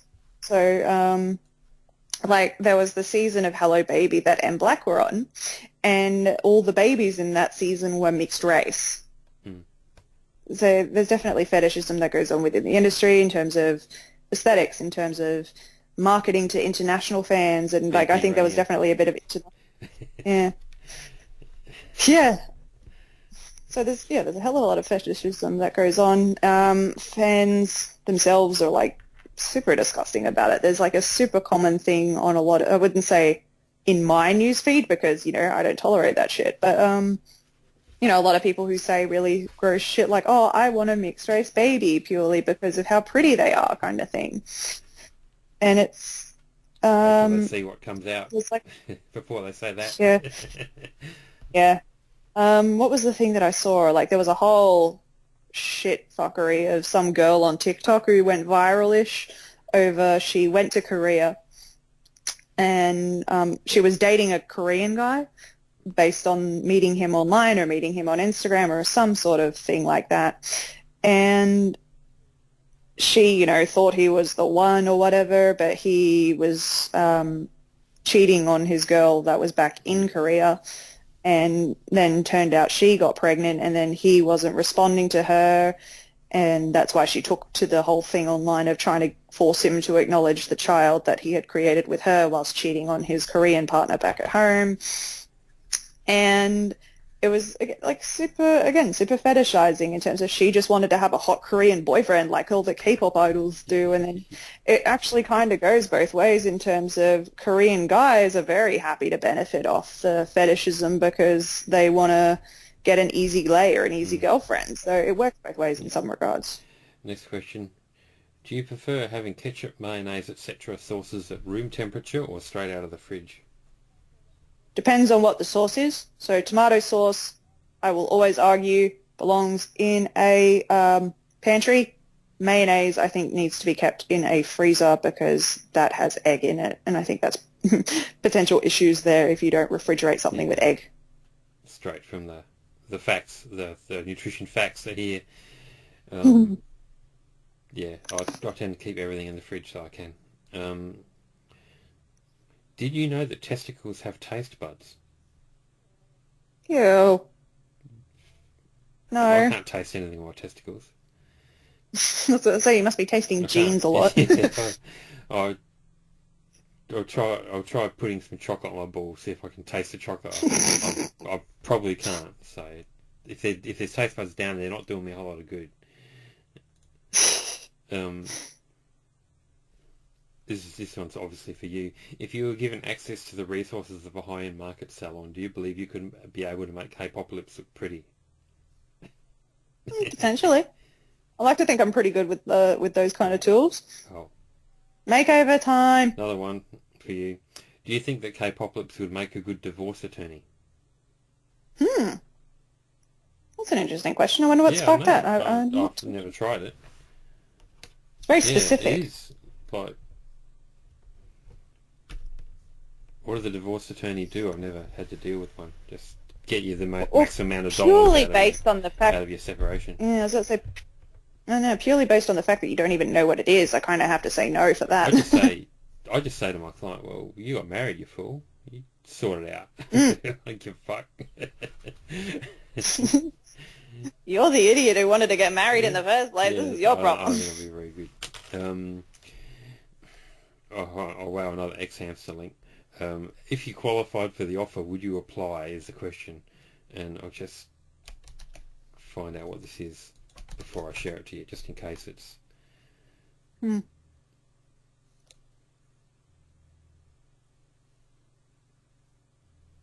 Oh, right, okay.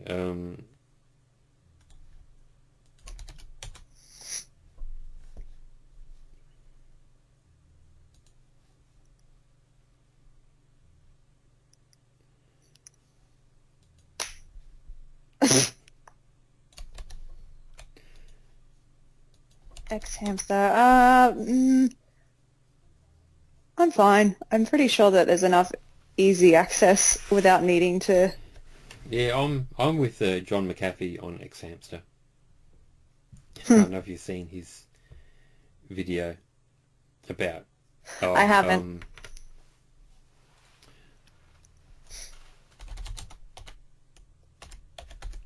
He did a video about how to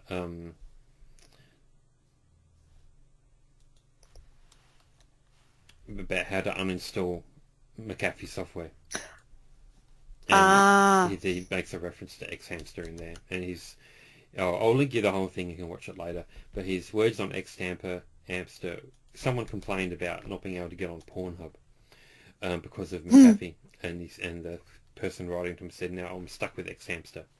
And McAfee said, nobody should ever have to use Xhamster. So, yeah, that's how I feel. It's a poor man's Pornhub. I've got a Pornhub account. I don't have an Xhamster account, so, yeah. There's some lines I won't cross. Moving on.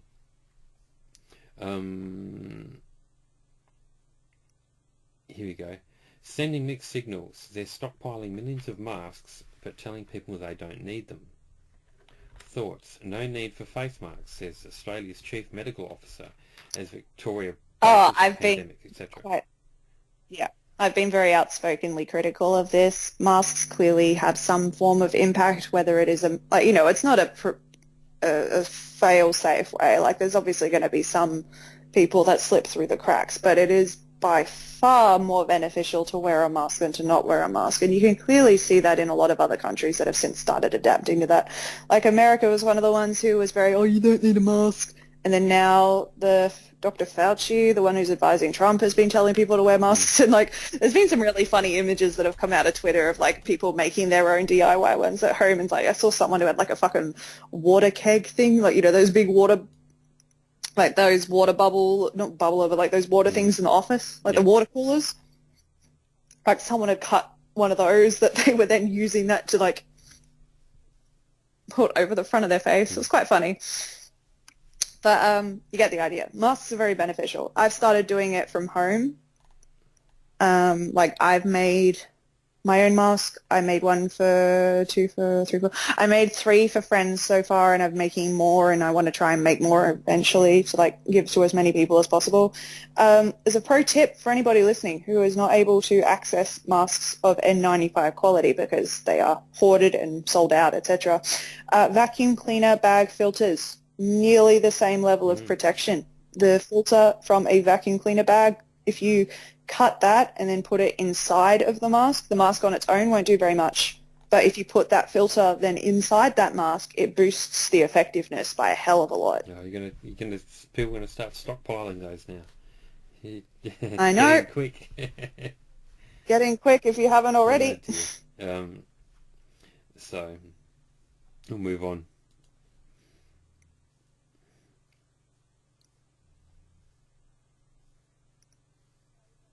How are we going for questions? How many more do we have? Less than 10. Yeah. We're getting there. So I know it's been a long haul. Sorry if I'm wearing you out. I don't mind. I feel sorry for whoever's trying to listen to all of this. Good luck. Okay, what's your take on this? She advocates the police beating Hong Kong protesters. Variety reports that this is the girl from what's that fucking Disney film or whatever it is. Yeah, Mulan. Oh, yeah, the lead actress of Mulan, who's, like, very pro-China, because obviously she's Chinese. She's young, I mean, give her a break. I mean, she's... Yeah, she's not exactly in a position to have an opinion. Whole life, in China, and also beyond that, if she says anything out of line, she'd get her ass kicked. I mean, what happened to how they made Fan Bingbing disappear? If they can make her disappear, they can make anyone disappear. So, yeah. Yeah, I think, I can kind of get what you're saying, and it's like, we've got to be very careful with the lens that you view Chinese pop culture from, because it is definitely not the same kind of environment that we are used to. Yeah, you can't just say shit. Yeah, you can't just cancel the Chinese celebrities, because it's like, I think it's something you've got to be very conscious of when you consume Chinese content, that they are all under control of the CCP. And they don't have the freedom to protest because, you say anything out of line, you disappear, your family disappears. It's literally lives at stake. Yeah, so it's all very well being brave, but all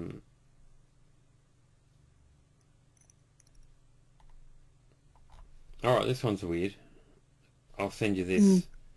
It's just another thoughts question.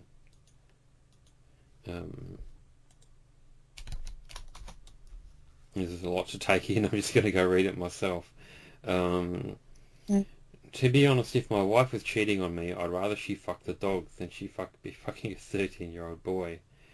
I know it sounds weird, but listen, at least I can put the dog down.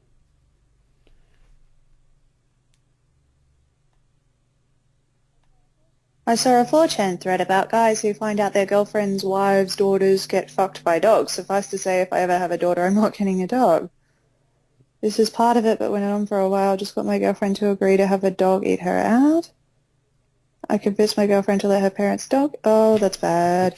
And I swear I remember seeing something about this like as a viral clip that went really popular Mm. years ago. But it would have been like around the time that if you remember Giovanna Plowman, the girl who like ate her, sucked on her. Ugh, it's even gross to say it. The tampon Oh, eating right. girl. Yeah, I vaguely remember something like that. Yeah, yeah. There was something like that where like a whole thing of disgusting trends started happening because people were trying to do anything to go viral. And I remember one of those was someone who screwed a dog of some sort. And yeah, that's obviously gross and animal cruelty and should be punished. And anybody caught doing that should never be allowed to own an animal. Yeah. Um, but yeah, weird shit. I should sue whoever sent that in for my therapy bill. Thank you very much. You know where there's a lot of dog fucking is in feminist women's erotica. Is that what they're sending in now? Apparently, a friend of mine commented on it a while back and said that I bought this book of feminist women erotica because I really wanted to see women's stories and it was just every second one was I looked over at Rover and he had a gleam in his eye and it's like, oh my god, not another one, not another dog fucking story. Citation Yeah, needed. but maybe she just picked up a bad book. I don't know. I'm sure it's not all like that. Probably picked up a book on bestiality and thought that was feminism. Next question. If Kpopalypse had been born 900 years ago, do you think it'd be likely that he'd be helping take Jerusalem for the Holy Roman Empire? I don't know. The Holy Roman Empire was very corrupt and all about, the rich at the top. So I can't really imagine you being on that side. Oh, maybe if I was rich, but that's, I think it's a holy thing that'd probably be a bit of a barrier for me. Yeah. Yeah, it's like, helping religion. Yeah. Gonna pass. Next one. Have you ever tried or considered trying a K-pop girl group member diet? When I was younger, a while ago, I remember I think it was either IU or A Pink, and they literally like lived off eggs and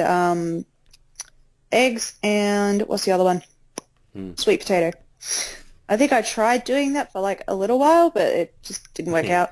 What was the motivation behind that? Oh, I want to be skinny, but not worth it. I'd rather eat.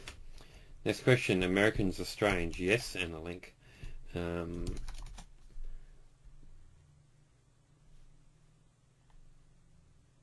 I have to play the video. I don't want to play the video because it's a podcast, and I might get copyright strike from the audio, so I'll skip it.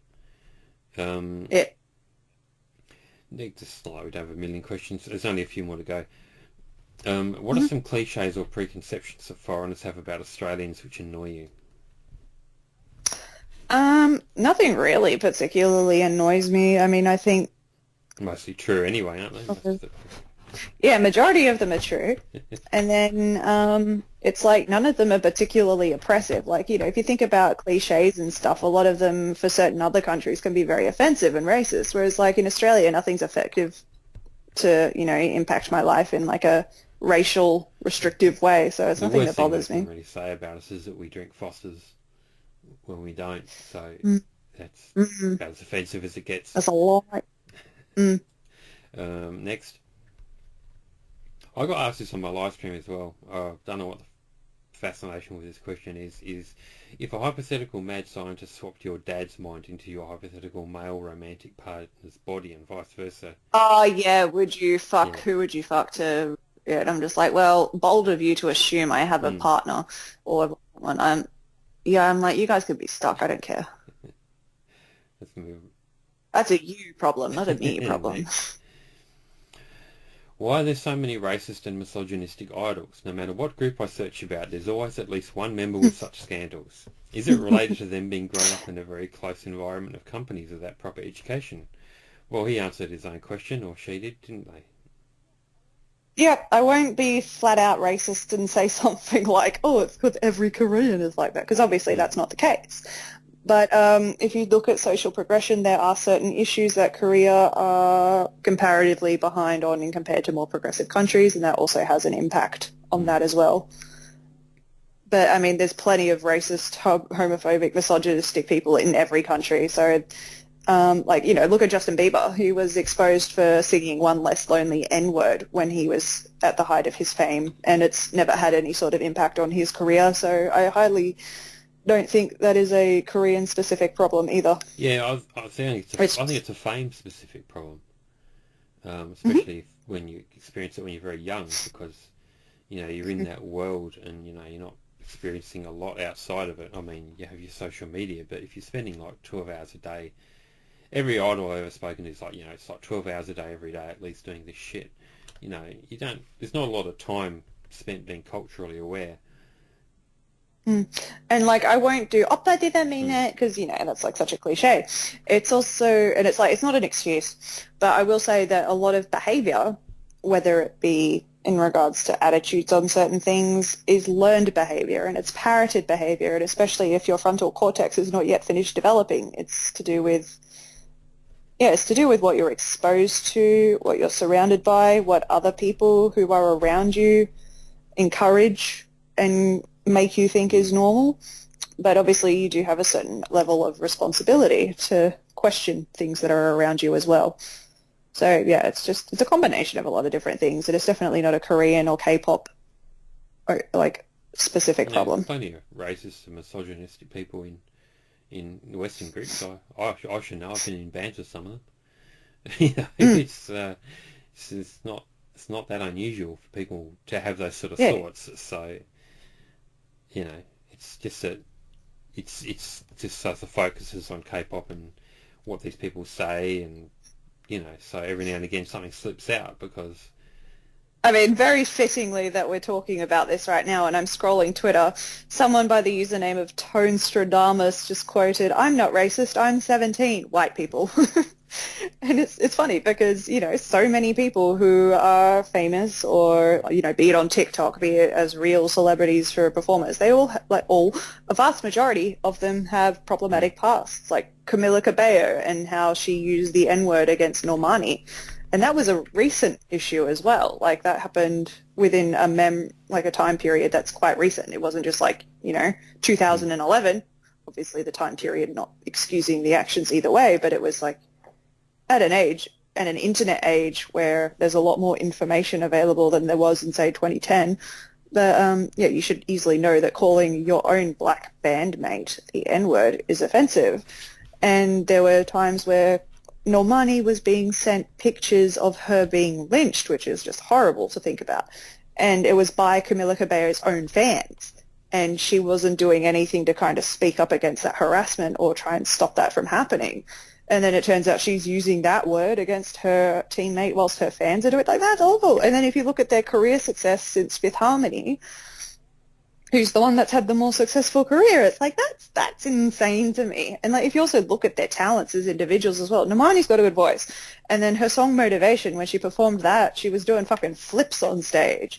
And it's just the levels that people have to do to it's a very cliche experience, but it's the black woman is working, 100 times harder, doing far more impressive things, but she's not even getting a shred of the opportunities that are being given to the, I wouldn't say Camilla, she's not white, but she's definitely a hell of a lot lighter skinned, and she's got some sort of person of color in her through, I'm apologizing if I'm saying the wrong terminology because it's not my intention, but I think she is Latina. I'm not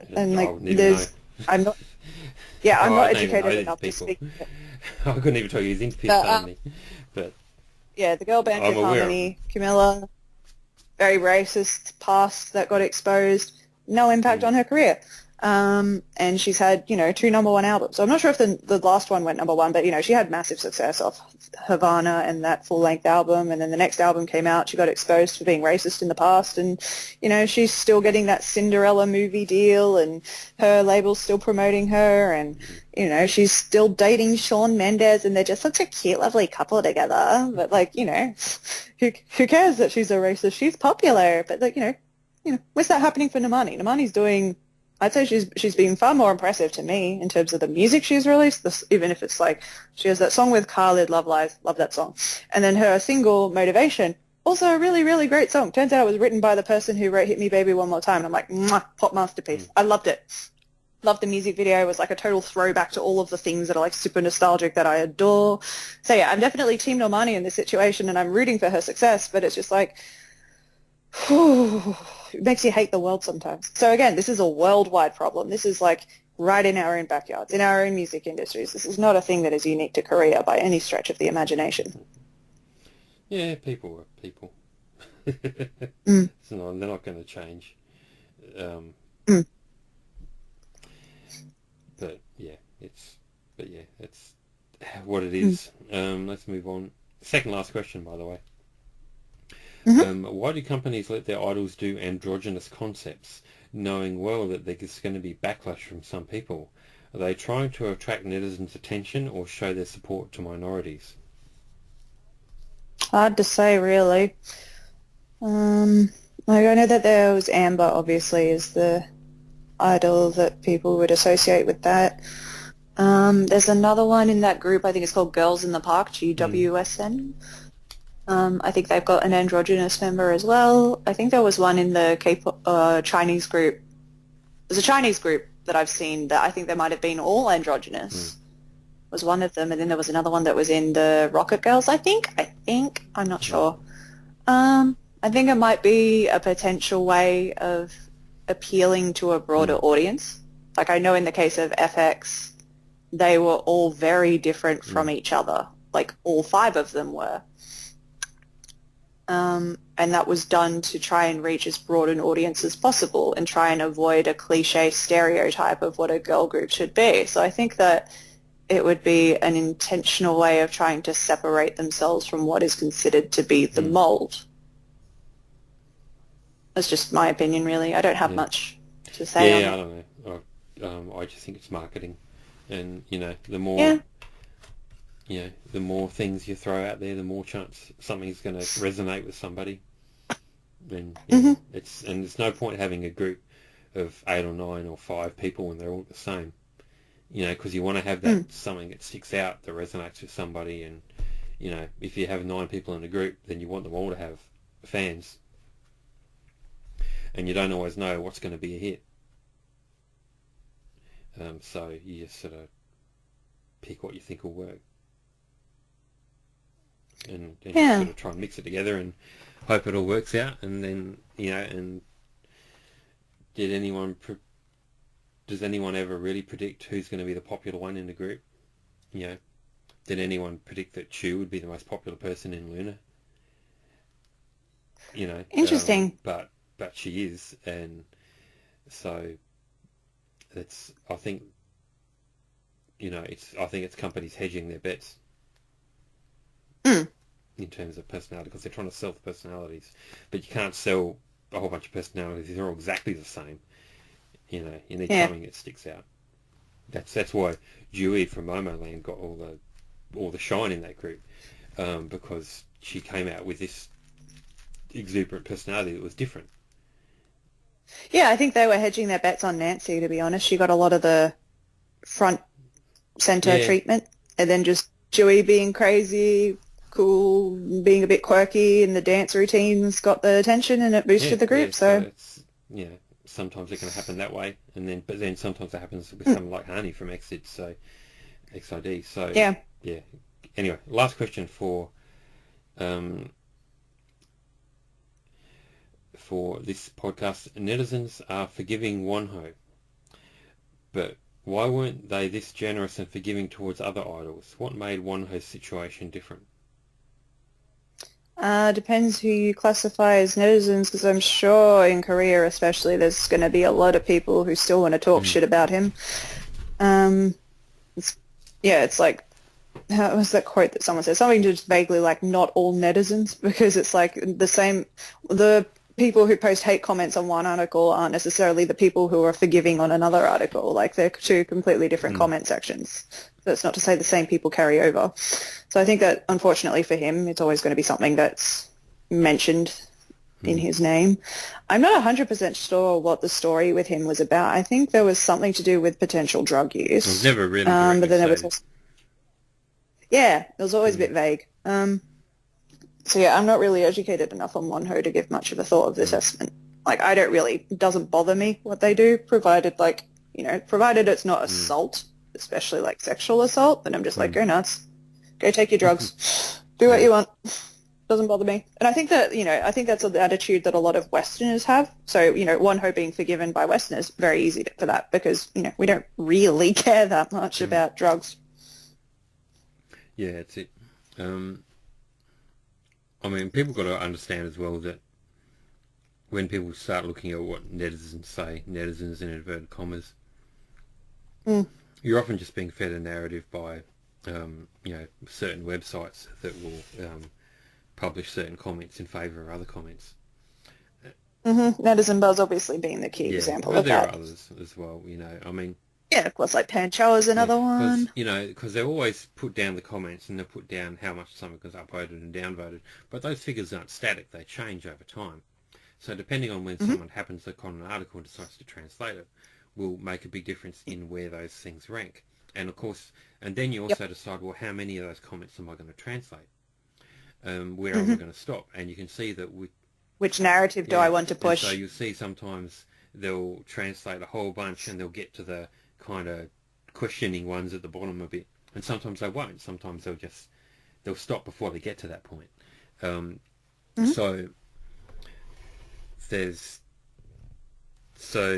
when people start talking about netizen opinion or whatever, they've got to realise that they're being fed an opinion which often isn't actually the correct one, or a consensus. And also, no one really cares anyway. I mean, it's like YouTube comments, basically. It's what you really... I mean, comments on entertainment articles aren't really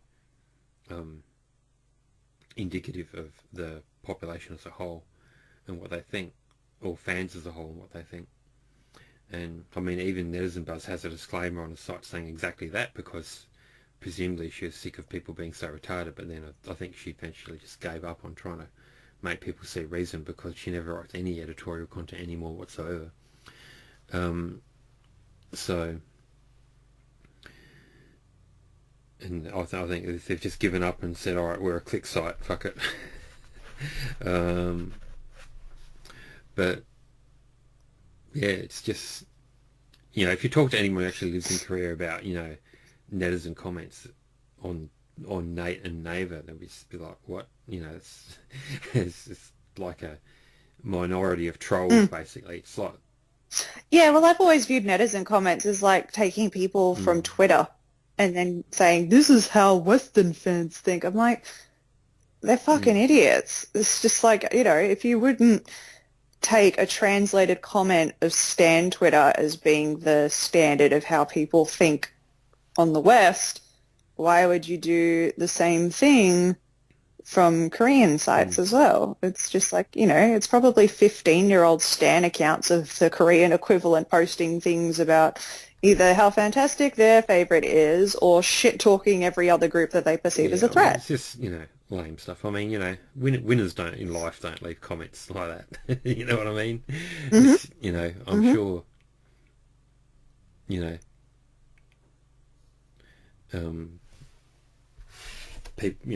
people who are very successful don't sit there and say, oh, what am I going to troll people about on YouTube today?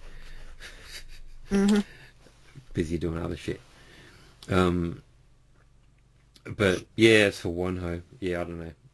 I think it was the computer games that made people forgive him. Anyway, that's all I got. Cool. It was like 3 hours. Something epic like that. I don't know. But thank you. we've got to stop this now because I'm going to run out of hard drive room to store all this. Yeah, good luck. Thanks for talking to me once again. We'll do it again at some point in the future, and there'll be some more questions. Hopefully less fuck, marry, kill questions. Yeah, I'm happy to do this in like a little bit more regular as well, so that way, you know, the next time it isn't so long. So maybe a month or two, just depends on how quickly the inbox fills up. So just I'll see keep how me posted. quickly that comes up, and you know. Yeah, because I was about to say, it's not like I'm really doing that much else. That's why I wanted to do it now, because I figured you'd probably use it as entertainment. So, and yeah, good solid 2 hours of entertainment. And you know, and it's also good to get you out there and let people know that you're still alive, and yes, you know, and I can post it on Twitter, and everyone can go, oh my legacy will my never God, die. it's AustralianSana, why won't the hag go away? Why won't this bitch stay dead? I'm like the Terminator. Yeah, it's always going to come back like Jason Voorhees. I'll There'll always be be a back. sequel. So haters can, you know, get fucked basically. You can harass them some more, and I'll help you with that. That's all good. Always All fun. good. It's been a pleasure as always. And yeah, thanks very much for talking to this crusty old man and having a chat. And we'll do it again another time. Yeah, I'll see you next time. See ya. Alrighty, bye.